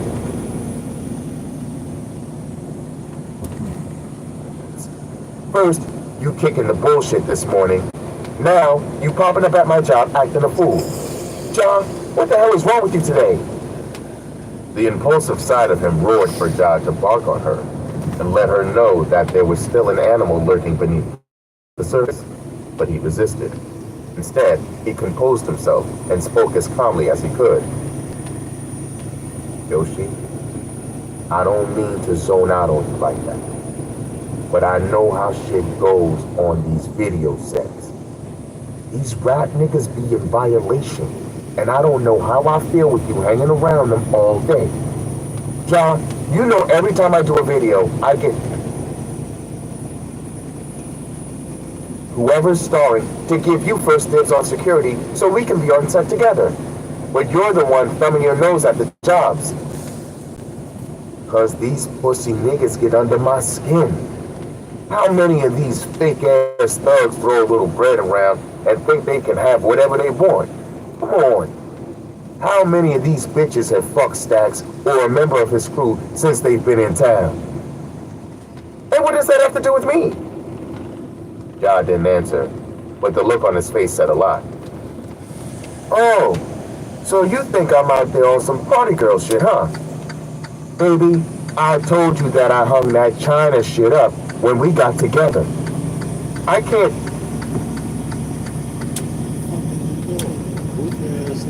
change what happened in the past, but I can change my mindset and the way I go about shit. Ja opened and closed his hands, trying to get them to stop shaking. I know, he said softly. It's just that when I think of you, maybe being with one of them other niggas, I just blank out.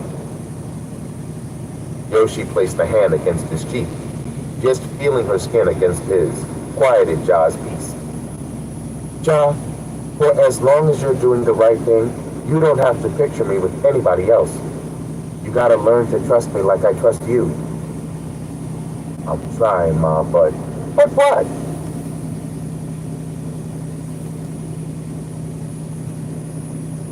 Ja, you know who I was when you got with me. Like I knew who you were. I know at times it's a hard pill to swallow, but we agreed we'd try. The same way you worry about me out here chasing niggas, I wonder if you're gonna come home at night. How many times have I sat up thinking I was gonna get that phone call telling me that you'd been killed out here? Trust is a two-way street. Ja put his head down. Sorry, Yoshi. Sorry for what happened earlier. Sorry for being paranoid. Ja. She draped her arms around his neck.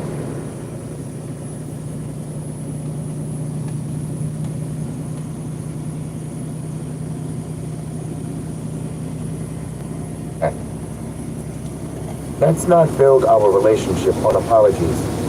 We just have to do better with understanding what makes the other tick. She kissed him tenderly on the lips. Now, how about I dip out of here early and we go home and have makeup sex? I dig the way that sounds. Let me just...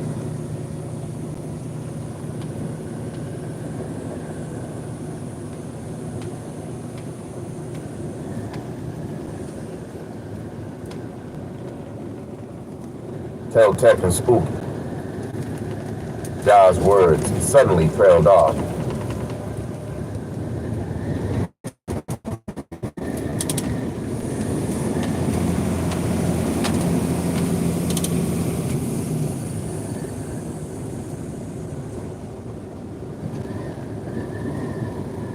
And she could feel his heart quickening in his chest. When she went to ask him what's wrong, she found herself thrown to the ground. Dazed, Yoshi looked up to see Ja drawing his gun. True led Lazy and Chiba through the crowd, occasionally stopping to sign an autograph or two. Lazy was a few paces behind him, talking to Chiba. Two young ladies had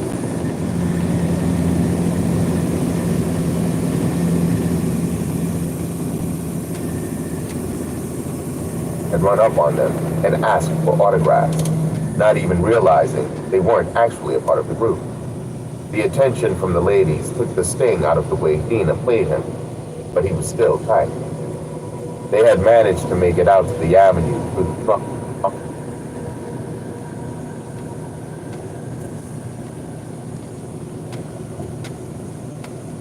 throng of young men and women trying to get a glimpse of truth.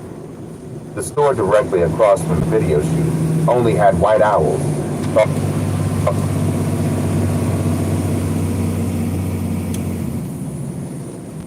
causing the trio to have to venture further up and away from the shoot. They had almost made it to 132nd Street when Chiba stopped short. Noticing that he was talking to himself, Lazy turned around and saw three men wearing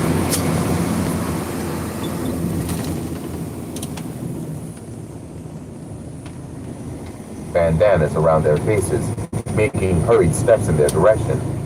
By the time Truth even realized something was about to pop off, Chiba was already in motion.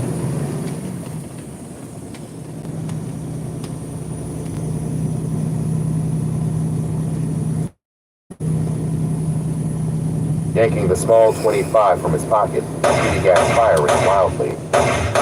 Charlie dove to the side, narrowly escaping one of the small bullets as it sparked off the ground. Shaw Boogie returned fire with his 9, trying to lay Truth, who was now scrambling for cover.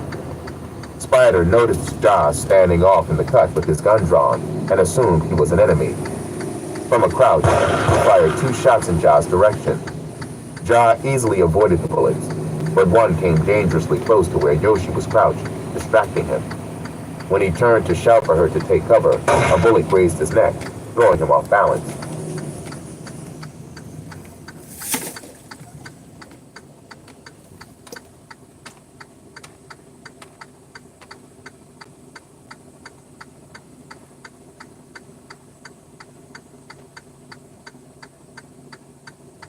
"Oh, shit!" Lazy screamed as he crawled under a car. From his vantage point, he could hear True and Chiba banging out with the other gunmen in the middle of the street. Chiba tried to run up on one of the gunmen closest to him to get a better shot, momentarily moving out of Lazy's line of vision. Lazy screamed for him to get down, but the sound of gunfire drowned out his frightened voice. Something heavy crashed into the car he'd been hiding under, followed by Chiba's body hitting the ground a few feet away. Lazy looked into his best friend's eyes and watched in horror as the life slowly drained from them. "Die, niggas!" Spider roared, firing everywhere at once. He wasn't giving the trigger of his pistol a break, but his untrained arm hit more inanimate objects than targets. A flicker of movement caught his attention, causing him to turn and fire. There was a sound of a body hitting the ground behind one of the front pillars of the entrance to Gladys Hampton, but when Spider saw a female hand flop from behind it, he knew that he had missed his target. He was about to move closer, but a wailing coming from somewhere near the lobby froze him in place. Ja lay against the wall of the Gladys Hampton lobby, breathing like he had just run a marathon. His eyes were fixed on Yoshi, who was laying on the ground, bleeding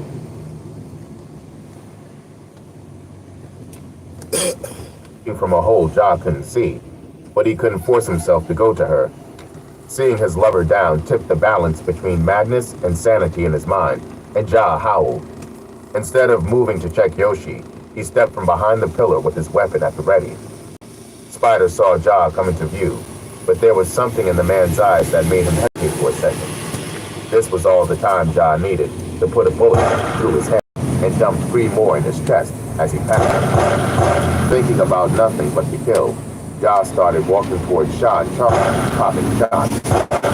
People screamed and ran for cover as bullets lit the corner of 131st and 8th. But Ja kept firing. Tina pulled to the curb and motioned for Shaw to get in. Knowing when to bow out, he quickly did so. Charlie jumped out from behind the car and popped 2 shots at Ja. Ja acted like he hadn't even noticed as he turned and fired on Charlie. Charlie and Shaw were just thugs shooting guns, but Ja was a skilled killer. The first bullet exploded Charlie's shoulder, and he was saved from the second one when he fell behind the car. Before Ja could finish him, a car pulled up, and Charlie's remaining comrades pulled him inside and peeled off. Ja continued to fire at the car until his clip and his soul were empty. "Ja, give me the hand!"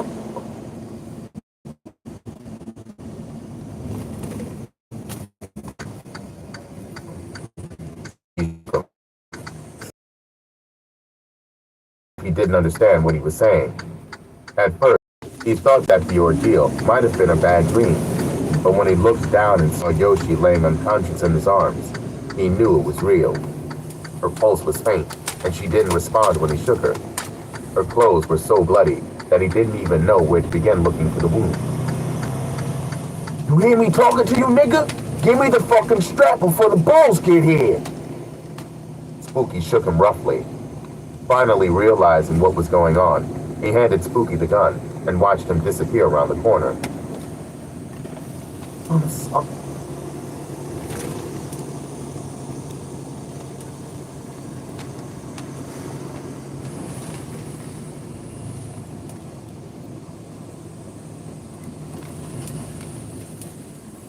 Sorry, baby. He sobbed over her, and then listened as the sounds of sirens closed in on him. Chapter 21. I keep telling you, nigga, if ballin' was a sport, I'd be the fucking MVP. What the fuck? Don B boasted, waving a bottle of champagne in the air, spilling a little on the group of girls who were hanging on his every word. Of the season, maybe, but it definitely goes to me in the playoffs. Stacks challenged, hoisting a bottle of Hennessy. Y'all niggas is crazy. Kuda laughed. Yo, hurry your ass up, Soda. I gotta take a leak. He banged on the bathroom door. In a minute.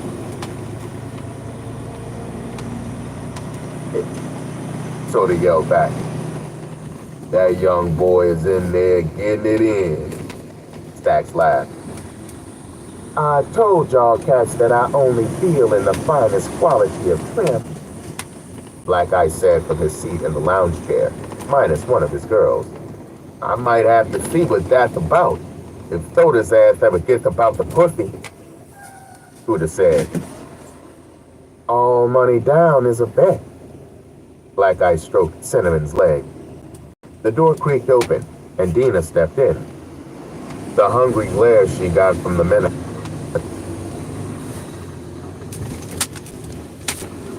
assembled made her feel like a piece of fresh meat tossed to a bunch of starving lions. She gave a brief glance around the room and spotted the girls playing together on the couch with some of the others. See this shit. Without looking anyone in the eyes, Dina made her way over to the couch. So we need it Bro, here. I hate you fucking. Like I said to her slyly. It's a little cramped over there on the couch, but we got room for you over here. He patted the chair. I'm good, Dina said, sitting on the arm of the chair closest to Mo.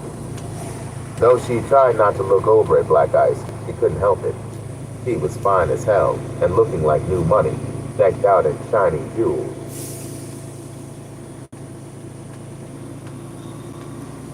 Though everything sensible within Dina told her Black Ice was no good, Head there was north on just North Colony something Road about toward him that Amity she Street. couldn't resist. Continue on North Colony So why Road be for you 1.5 a big miles. man in Texas? Sharon asked Stacks in a flirtatious manner. Jordy, I'm almost 300 pounds. I'm a big man wherever I go. He joked. Being big just means there's more of us to love, Mo added. I know that's right, little mama. Stacks raised his bottle, to which Mo responded.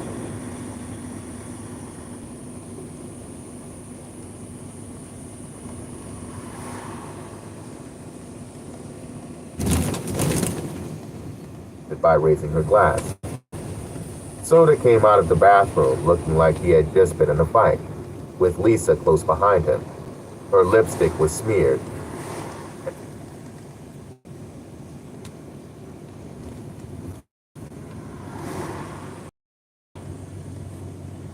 Her clothes looked ruffled, but she still marched across the trailer like she was the queen of Sheba and plopped on Black Ice's lap.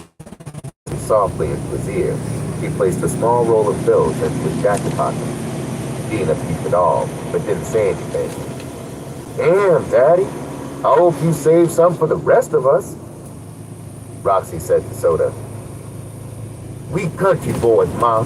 That means we go long and strong. Feel me? Huda answered for him. That's probably because you ain't never ran into a thoroughbred bitch from Brooklyn.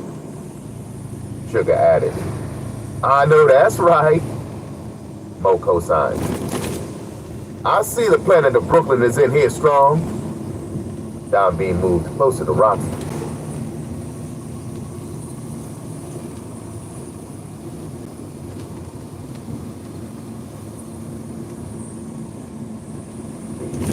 Draping his arm around her, he tipped his bottle and refilled the cup. If you don't know, you might find out. Roxy hoisted her glass to toast Don B. So what's up? Where the smoke at? Sharon asked, sipping a plastic cup of straight vodka. She was getting sauced up like she wasn't throwing up a few hours prior. You gifted in, huh? Huda said, giving her a seductive look. All day, every day. In a quarter mile, turn right onto Connecticut 15 South, US 5 South. Shorty, is you even old enough to be drinking and smoking and shit? Stacks asked, lighting a blunt of haze.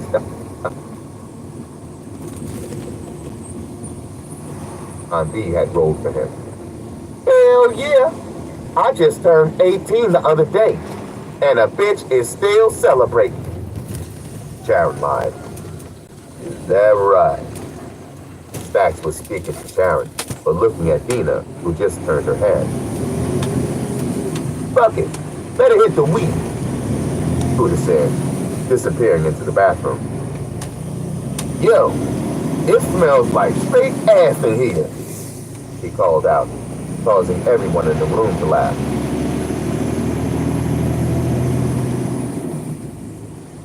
Soda just sat in the corner and blushed.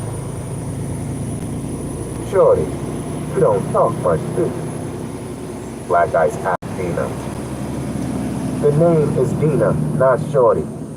And I talk when someone has something noteworthy to say. Black Ice smiled. Miss Dina, everything that comes out of my mouth is noteworthy. You just gotta listen. For the next few minutes, the occupants of the trailer smoked weed and drank, with everyone catching a nice buzz. Black Ice was finally able to get through to Dina to the point of making small talk.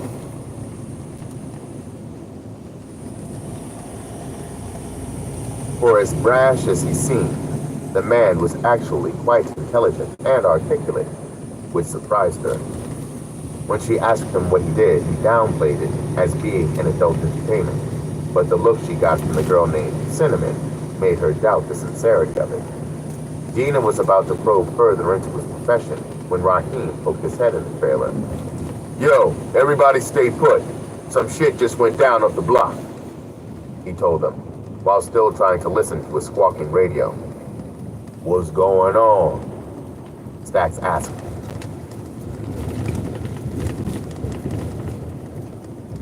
Somebody got shot. Is all your people's accounted for? Raheem asked him. All my niggas is here. Stacks looked around to double check. Don? Oh shit! True and Lazy are out there! Don B bounded for the door, gun at the ready, but Raheem stopped him. Hold on, my man. He placed a hand against Don B's chest. Fuck that hold on shit! My little brother might be hurt out there. Don B slapped his hand away. Though the years had been kind to Don B financially, he was still a hood nigga who would let it go at the drop of a hat. Raheem knew that trying to force him to do the right thing wouldn't work, so he tried reasoning. Don B, if you go charging out there with that pistol, it ain't gonna help, because these pigs is gonna slap them bracelets on you. My people are gonna make sure your man gets back to you in one piece. Just let us do our job. Don B continued to glare at Raheem through his shades. He had seen Raheem around the hood, so he knew he was a street cat, but he wasn't a dog, and couldn't understand bond they all shared. True was like family, and there was no way he was going to trust his safety to an outsider. Remo, Devil, put them fucking drinks down and go with this nigga and check on True. If y'all niggas was on your job, shit like this wouldn't happen. He barked. Remo shot Don a murderous look, with Devil's hand on his shoulder cut off whatever he was about to say. Remo wasn't used to people speaking to him like that, even if he was on their payroll. He was a man first.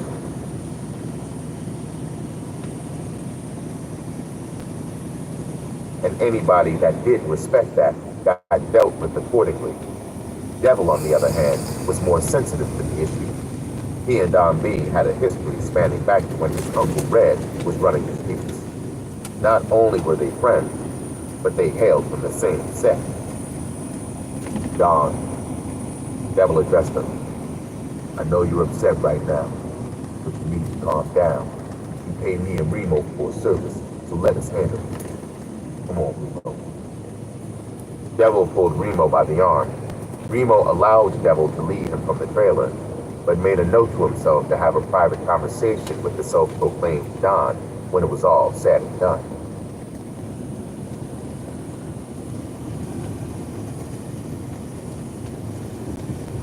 Don, you my nigga. Can't get no bigger. But you know your boy hot, and them people gonna wanna question everybody here. Like I said, motioning to his ladies that it was time to boogie. Do what you gotta do, Ice. Don snapped. The anger wasn't directed at Ice, so he didn't take it personal. My nigga. He draped his arm around Don B and leaned in to whisper to him. Don, I'm sure True is okay, but on another note, I'm gonna put these eyes on these Texas niggas just to make sure our investment is protected. No disrespect to you, of course. The mention of money brought Don B somewhat back to himself.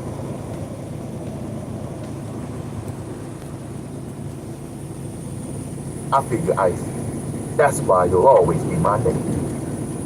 It's nothing. Yo, call my phone and let me know if the 4040 is still the order of business.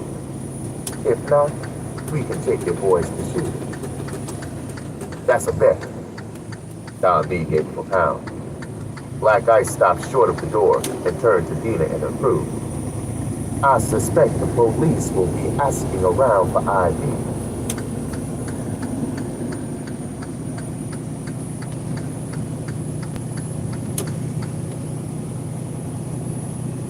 In a minute, that offer for a ride still stands. He looked directly at Dina. We good.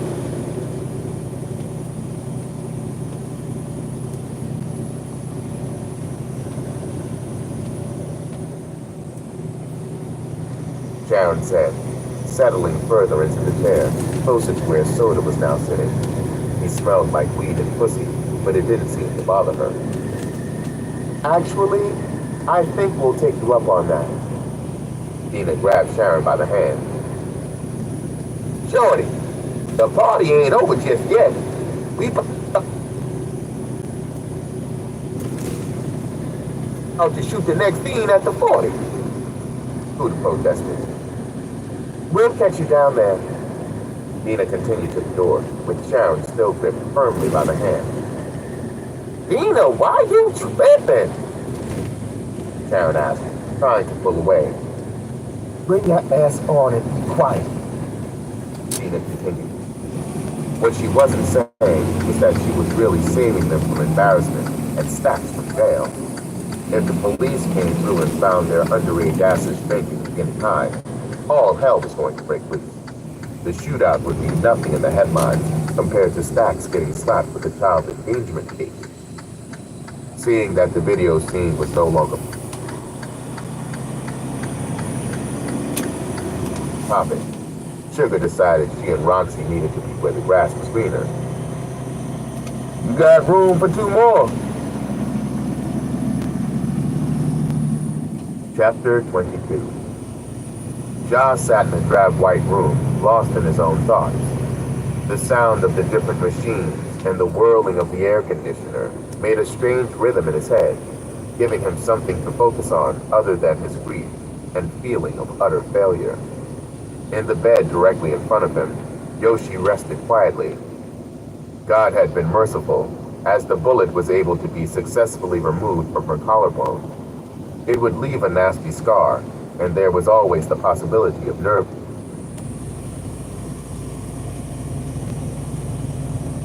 damage, but she would live, no thanks to him. When the police arrived on the scene, they found the streets riddled with bullets, a man dead on the curb, and Ja clutching Yoshi's prone body. Initially, grapevine that the shooters were coming for True. And I've been going around the world and shit, so you gotta figure it out, you know. GPS trying to take me all around the world. I don't want to go all the way around the world. We gotta put it in the put it in the Google Maps and find it. Still smells the same. He kissed the back of her hand, and she stirred a bit, but the medication wouldn't let her open her eyes. Though the wound wasn't a fatal one, they had to give her a heavier dose of the anesthetic because she had become frantic at one point during the surgery.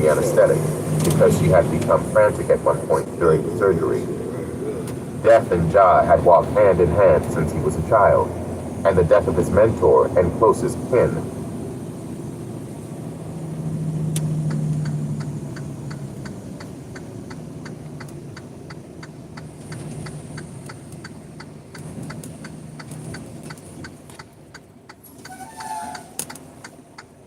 was further evidence of that. Though he walked through the fire virtually untouched, those around him paid the penance. As he looked down at his own bloody clothes, flashes ran through his mind of all the times he found himself in that condition, and when his would be the blood staining someone else's shirt. Ja's young soul had already racked up a good number of sins, so a few more wouldn't make much difference, he reasoned. True's beef or not, they had harmed his lady, and had to pay. Sorry, Mom. He stood up to leave. Yoshi's head flopped from side to side, as if she was struggling to tell him something. But even if she could speak, there would be no reasoning with Ja. When blood called, he answered. Outside the emergency room, the police and hospital security did what they could to keep order.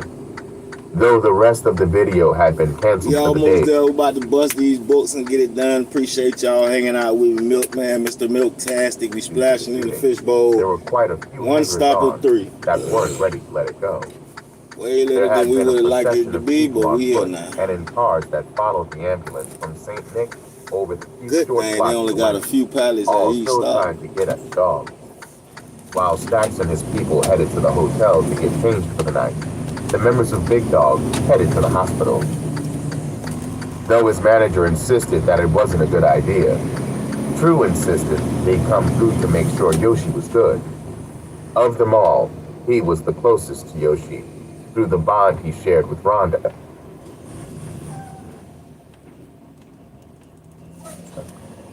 He knew better than anyone else what she had endured, especially at the hands of his own comrades, so he felt obligated to help her along in the recovery. This is what prompted him to plug her with the wardrobe gig.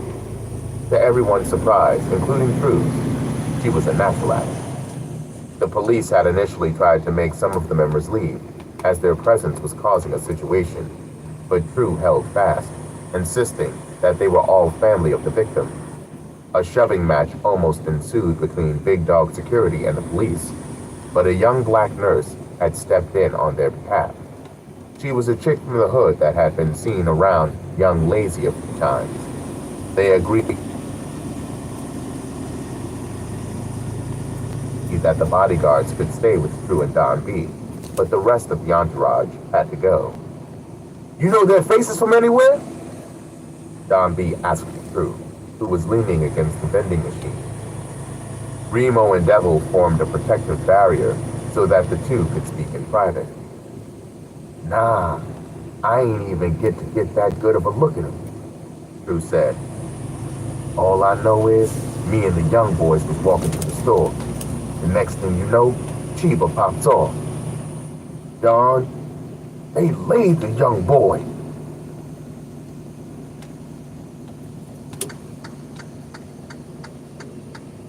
Drew said emotionally. I know it. Don B remembered the exploits of young Chiba. Of all the little niggas that ran around with Big Dog, Chiba was one of the most solid, even more so than lazy. Like Don and True, Chiba had been born in the streets. I hear one of them got laid out. Remo added. Yeah, the boy Spider.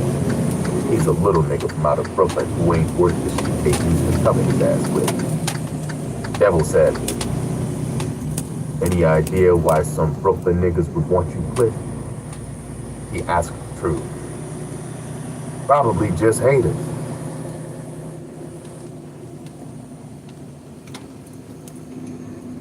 True said, fuck them niggas. They can't see me.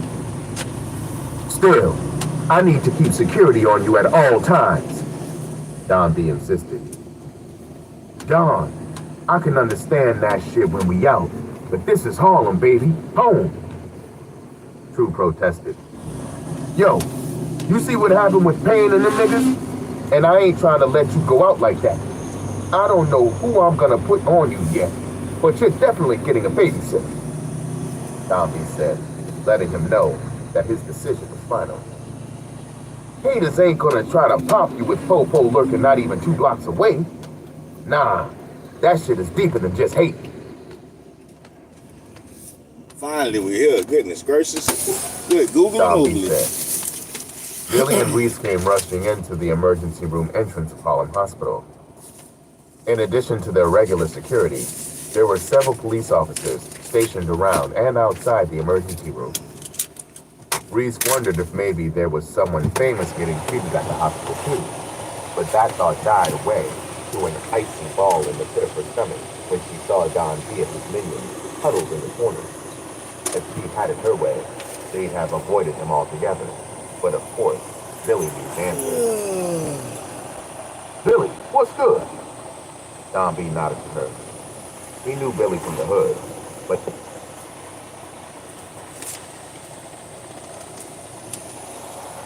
they developed a somewhat personal relationship when she agreed to coach his team in the big game against Stax's team. Though he would surely be clowned for his choice on game day, he was confident in her skills. Unlike some, he had seen Billy play, and the girl's play and her basketball IQ was off the chain. Nothing. Just trying to find out what's good with my girl. Somebody tell me what happened.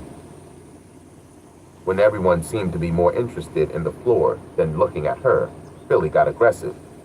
Yo, you mean to tell me my girl got popped on a video shoot y'all niggas was at, and nobody gonna tell me what happened?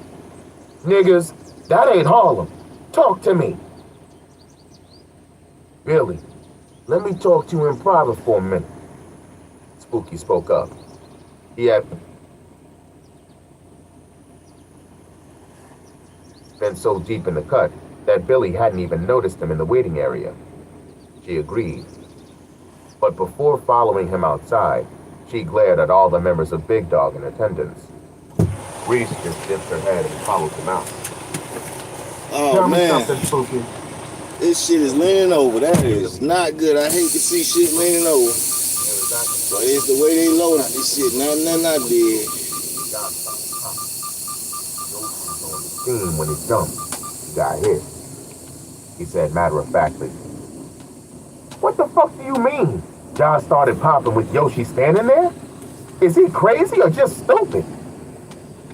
Billy fired back.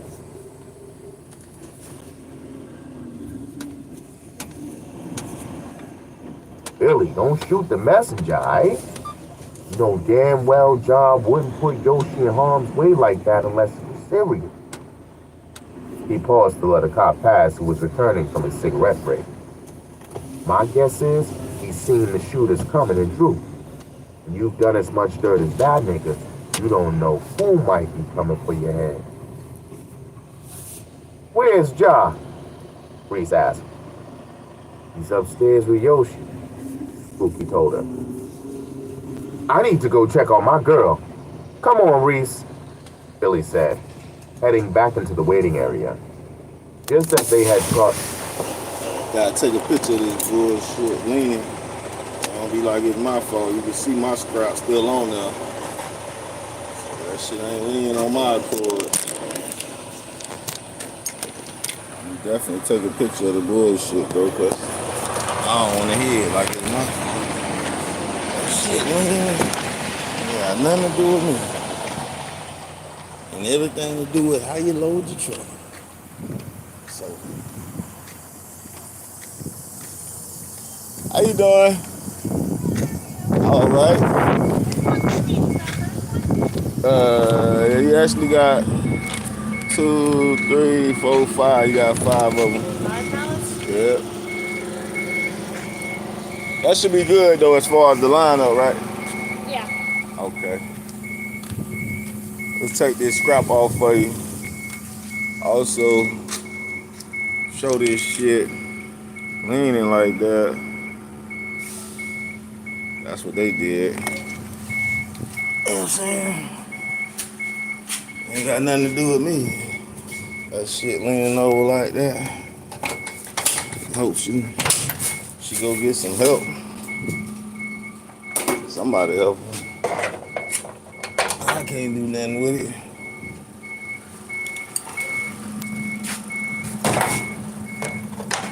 Put these up.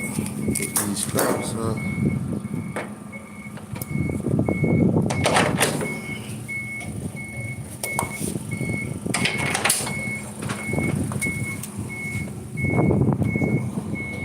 Try to pick them scraps up off the ground. You don't want them getting ran over. It's the makeshift dock.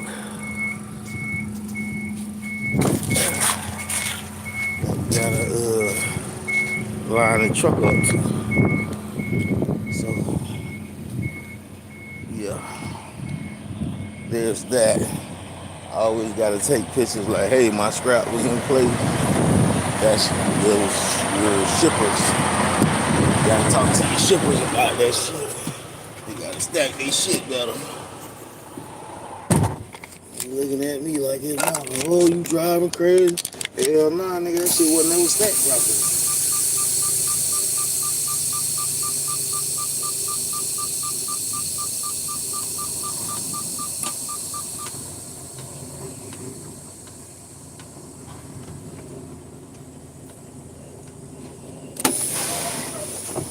Yeah, you see how that tall one was taller than all the other ones, right?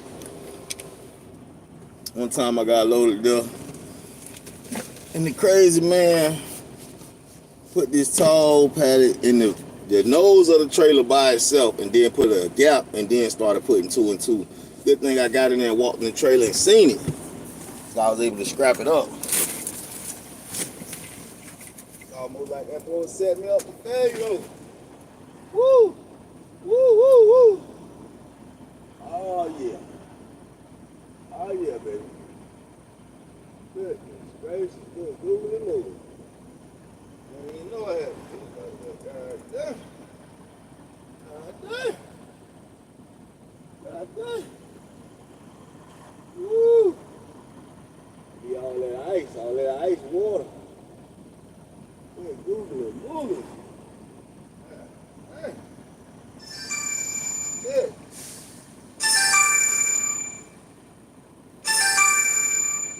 Good. Google and movie. Woo! Yeah, I didn't even know I had to go like that, but I had to go like that. Really, really bad. All right. Shut up. We don't want to talk about that. I need to call these goddamn rent people. They tripping. They tripping with the new management at the man, this man tripping about that paper, man. Nobody give a damn about that paper, bro. What the paper? Let me see what the paper is.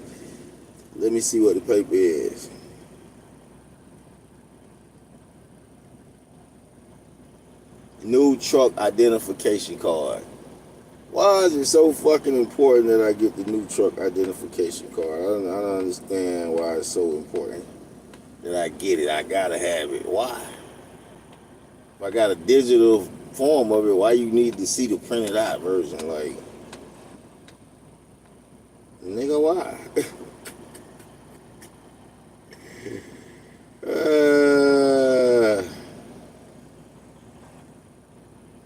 Yeah, I see it. I got it. It's alright. I got a digital version of it. It'll be alright. I ain't for the rush to do none of that. Like, send it, go in there and ask them to print it. I ain't going to ask the people shit, man. They print them shits out at the truck stops. Go to the truck stop and get what you need.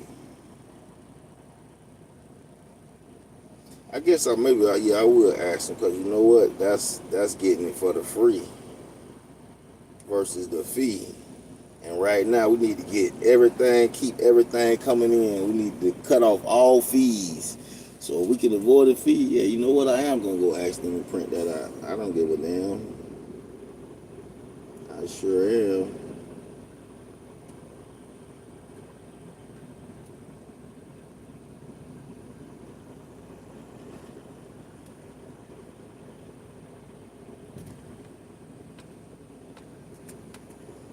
Yeah, I don't be back there trying to make sure they taking off the right shit, nothing. I go back in there and count to make sure let me see.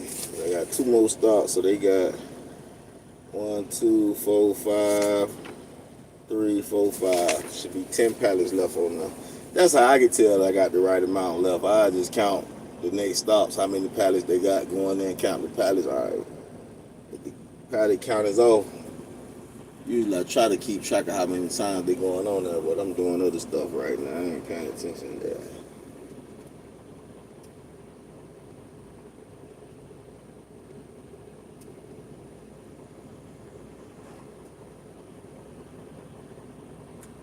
Hey, y'all heard that boy Lil Russell though? Lil Russell be jamming over there, Bill. That's the right area code. It is. You gotta play a little bit of that, boy, man. I gotta play some of that, man. Hold on right quick.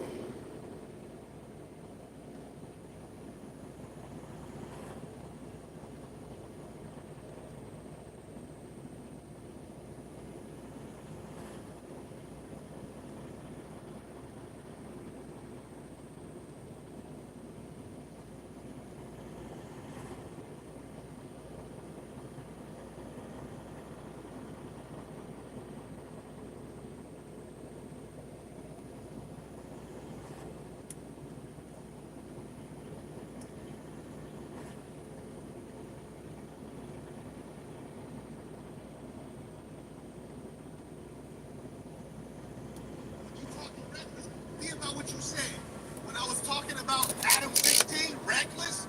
When I saw him on site, I ran up on him like, "What's happening?" It was one of me, and it was 6 of them. Everybody was bigger than me. I didn't make excuses. I ran up on him, said, "What's up with it?" If you talking about squabble up there, big ass nigga. And if you in the chat talking about, "Oh, he had a gun," what did you do? Big ass dude. Marquette, what do you mean? Are you saying that you can defeat bullets? Nah. I'm saying that if you're dealing with somebody and you already know they got the drop on you, then shut your mouth and act like it's a library, boy, and keep quiet. Quit running your damn mouth like a broad. I'm saying engage men with respect. That's what I'm saying. Don't pump fake out here. It'll get you killed. That's what I'm saying.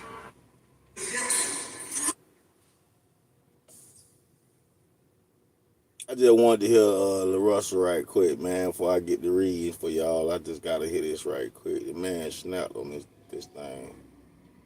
Now say he snapped on this thing. Hold up, where is that? This must be how that rabbit feel. Hating on me on certain niggas get your cabbage peeled. All right, thank you. You too. Black truck suddenly down the block, I made it happen. I've been on the run so fucking long, I started crapping. I'll be outside so much they think I'm capping. Rapping, stacking, teaching, learning. It's on fire, smoking, burning, flow, saucy, butter, churning. Niggas don't smile no more, that's concerning. Did I do that? It ain't my fault. Did I do that? It ain't my fault. Did I do that? Huh. Yeah, I did that. Yeah. All right, we got one down, two more to go. Hold on. Got other paper. Two more to go. One down, two more to go. Let me get this first one sent in. Matter of fact, let's go see if we can get them to print this off, actually. Let's see if we can get them to print this off. Because right now, I see my dispatcher's in a bit of panic. He's in panic mode. We don't want him in panic mode. He keep texting us and calling us and talking about the same shit like we ain't discussed it already.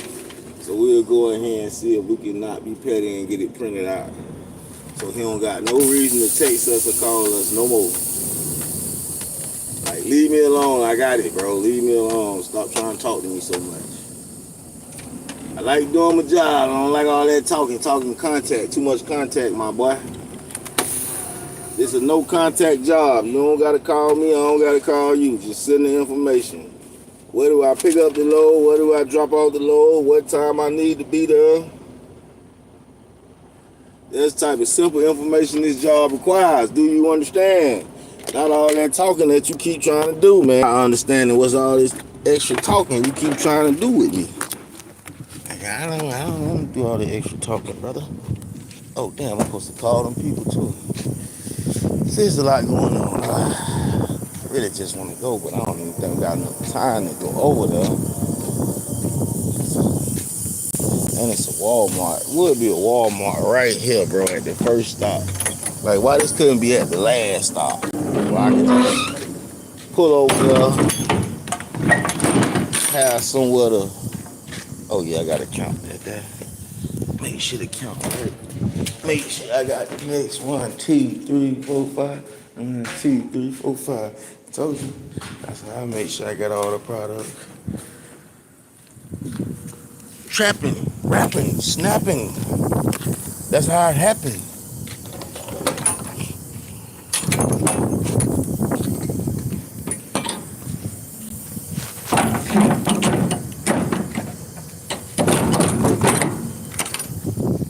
See, it's nobody's job to print this stuff out for me. But I'm gonna go ask him anyways.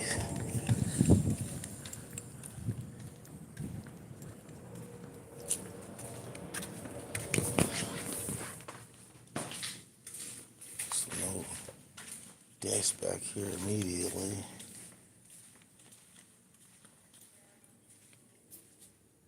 Gotta be the office. Is the office back here? In the back room. Looking for the office. Where the email and the printing and all that happened. What's going on, buddy? Hey. I was looking for somebody with like an office where they could print something out for me. Are you a truck driver? Yes, sir. Oh, okay.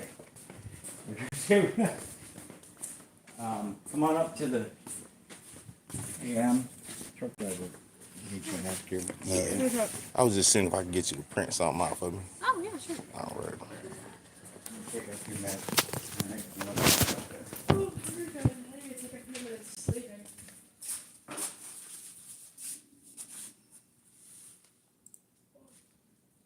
Oh, where is it? I'll just send it to your email.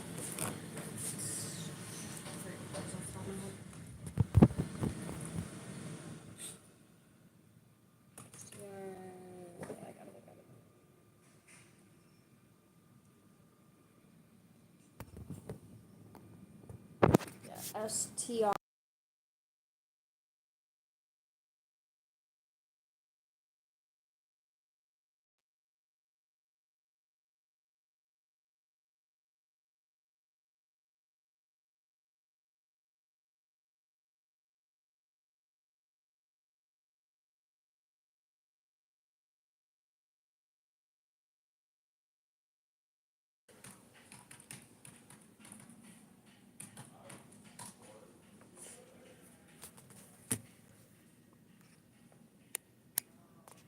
Doing all right, Debbie? It's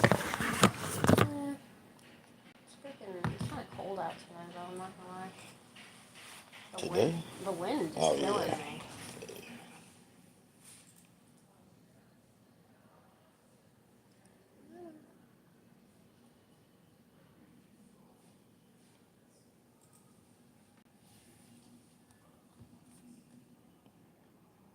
it send on your end yet? I'm gonna do it again. Sometimes it's just a little slow.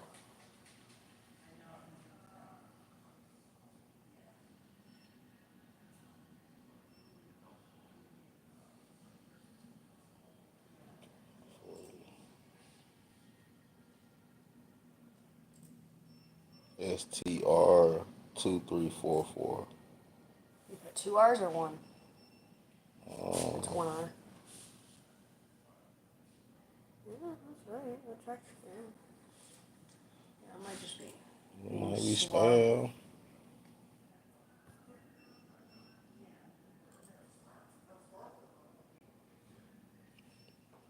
Maybe. Yeah, let me try and sign out. Sign back in.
No spam either.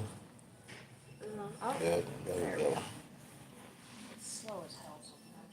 And that'd be that's the technology. Sometimes it's easier, sometimes it just makes my life harder.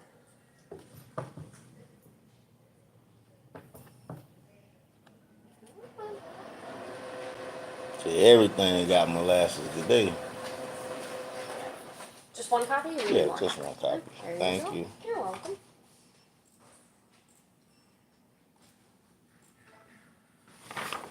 That simple. Thank you. Have a good day. See? Yeah, just to ease his mind and so he can stop texting me and calling me. So now both of us can relax. Relax, buddy. I got it. Don't call me or text me or ask me about it no more. Goodness gracious, they be panicking, bro. Oh, we gotta have it. We gotta have it. Nigga, I can go all week without this shit and I won't need it. The hell is you talking about? Fool? But we got it, just so they don't be crying. Matter of fact, let me send it to his ass right now so he don't text me no more or call me and ask me about this that I already got. Brother, I got it, brother. All right, there you go. Shit you said I need to get, print out and have it with me. There you go. There you go. All right, did I send you the BOL? Yeah, we done with the first stop too. So you can get that one too. That's the first stop, buddy. We done. We done. We done up and done it all. No, hell no, y'all. We done up and done it all. No, hell no, y'all. We done up and done it. We done up and done it. I gotta get a scripture in there too, cause I just looked at the time and I think this next spot is at least an hour away too. So we got to be on the ball, man. You know, everybody be wanting to start working early. Nah, we good at 2 o'clock, 3 o'clock. What do you mean? Thought niggas worked at 5 o'clock in there. Guess not no more. But we on the way. Yeah, almost 2 hours. That's crazy. Damn, and I still gotta call these people. Shit. I gotta call them.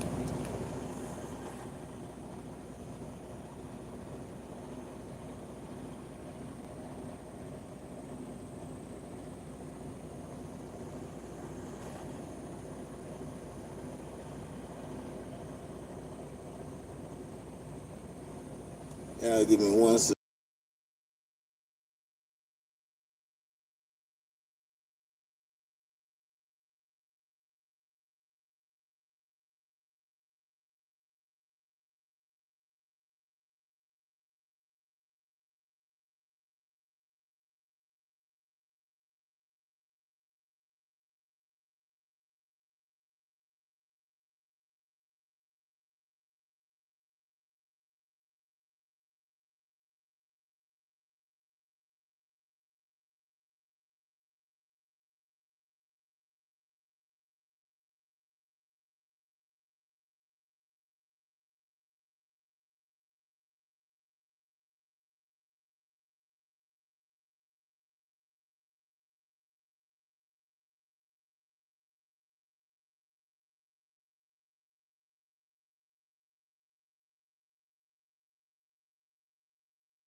I swear, y'all, this weather, this hot, cold weather, I'm so tired of cutting on the heat, then cutting on the AC, all in the same hour. Weather is so bipolar right now. All right. Dear Lord, Father up in heaven, thank you for everything. Thank you for everything. Thank you for keeping me safe.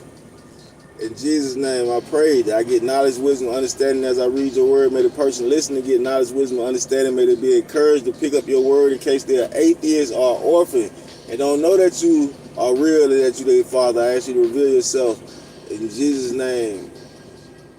Keep me safe from harming anybody harming me, breakdowns, DOT, tickets, blowouts. Lord, keep it from me in Jesus' name. Ask you watch over my family, friends, even my enemies in Jesus' name. Watch over that shine mine in Jesus' name. I pray these things. Give me peace of mind, healing the body. In Jesus' name, send your Holy Spirit to give me this. Amen. Amen. Over here, we confess that Jesus Christ is Lord. All devils and demons and deviants must flee. All right? Jesus Christ is Lord over here. We on Proverbs.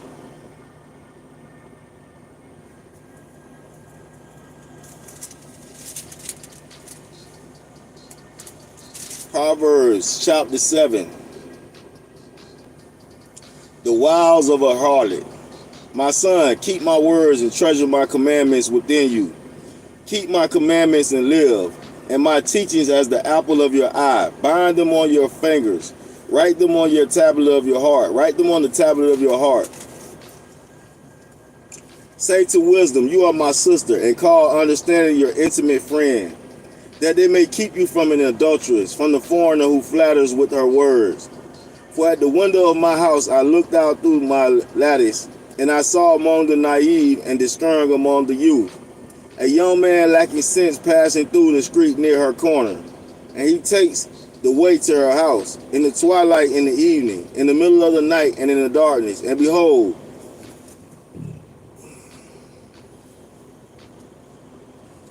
a woman comes to meet him, dressed as a harlot and a cunning heart. She is boisterous and rebellious. Her feet do not remain at home. She is now in the streets, now in the squares, and lurks by every corner. So she seizes him and kisses him. And with a brazen face she says to him, I was due to offer peace offerings today. I have paid my vows. Therefore I can come out to meet you. Therefore I have come out to meet you, to seek your presence earnestly, and I have found you. I have spread my couch with coverings, with colored linens of Egypt. I have sprinkled my bed with myrrh, aloes, and cinnamon. Come, let us drink our fill of love until morning. Let us delight ourselves with caresses. For my husband is not at home. He has gone on a long journey. He has taken a bag of money with him. And the full moon he will come home. With the many persuasions she entices him. With her flattering lips she seduces him. Suddenly he follows her, as an ox goes to the slaughter, or as one in fetters to the discipline of a fool, until an arrow pierces through his liver. As a bird hastens to the snare, so he does not know that it was cost him his life. Now therefore, my son, listen to me, and pay attention to the words of my mouth. Do not let your heart turn aside to her ways. Do not stray into her paths. For many are the victims she has cast down, and numerous are all her slain. Her house is the way of Sheol, descending to the chambers of death. And that was Proverbs chapter 7. We'll get into some more of this good stuff when we get down the road. In the meantime, in between time, I want y'all to keep it in between the lines. If you're driving these trucks, keep that left door closed. Keep it in between the line. You know we got to drive for these four-wheelers and these other people out here. Big truck shit, millionaire mission, splashing in the fishbowl. If you ain't hit the like button, what you still here for? Hit the like button, folks. Boo. Nah, I'm just messing with y'all, man. But I appreciate y'all for stopping through, shopping with me, hitting the like button, dropping them comments. I appreciate all that for real. Y'all don't understand. We on the way to getting this YouTube money, man. We need us a plaque that say 100 subscribers, 100,000 subscribers, 100,000 YouTube subscribers. Shout out to Tashiana. I seen you come through. Grand Rise and have a blessed day. I ain't seen you in a while. Shout out to you. Shout out to my girl Keisha B. She might watch this on the replay. Shout out to my girl Shine, because I'm about to cook up this pork chop when I get to the third stop. I still got 2 more of them things. I'm thinking I'm going to cook the corn with it. So we're going to have corn, white rice, and some good seasoned pork chop. You don't know nothing about that? You don't know nothing about that? Yeah. That's what we got going on, all right? Some good old seasoned up pork chop with the yellow rice. I keep saying yellow rice, not yellow rice, white rice. White rice and corn, that's what we got going. A white rice and corn, that's what we got going. And y'all seen me eat this on the emergency because I was like, I'm just too hungry, I gotta eat right now. So that's why I grabbed that on the emergency. I was like, I gotta eat something right now. Like I ain't had nothing, went and got no snacks. Cause I was like, forget that. Oh, I ain't show y'all what wall. Y'all thought I was playing when I say Wally's Road was right there. Like the first stop always have all the good shit around it. But you don't have time to fucking go to none of the good shit. Because you busy and got other shit to do. Like other stops to make. But I just wanted to show y'all how close this shit really, like literally, if you look through the bushes, okay, I'm parked right here, that's the dock though. You look through the bushes, all these alright, so neat to go. groceries. We got a refrigerator and a freezer now. Ain't gonna overpack it, but we on the 4 for 4, man. We on the budget, man. We buying food, we cooking food. I mean, I say we buying food. We're gonna go get us some deli meat. We're gonna go get us some deli meat. We're gonna go get us some peanut butter and jelly. And we rocking out like that. We on the budget, man. All this month. The month of April, we ain't going to no Longhorns. We ain't going no Papa Do's. No Longhorn, no Papa Do's. None of those $50, $60, $100 meals. Not for the month of April. We want strictly paper, baby. We gonna be like we Nipsey Hussle. We want all money in. You heard me? Me and that mission, we want all money in for the month of April. We ain't doing all that splurging in. None of that. So y'all lock it down, focus up, and let's get it done. Let's hit the block and get it done. Big truck shit. Splashing the fishbowl. What was that? What was that? It's always some shit falling. Alright. Yeah, like I say though, man, we're gonna splash in the fishbowl some more. Let me get down the road and brainstorm a little bit, and I'll let y'all know what I come up with. Alright? Alright. If you ain't subscribed, subscribe. Newly subscribed here, look around, have a look around, like some shit, comment on some shit.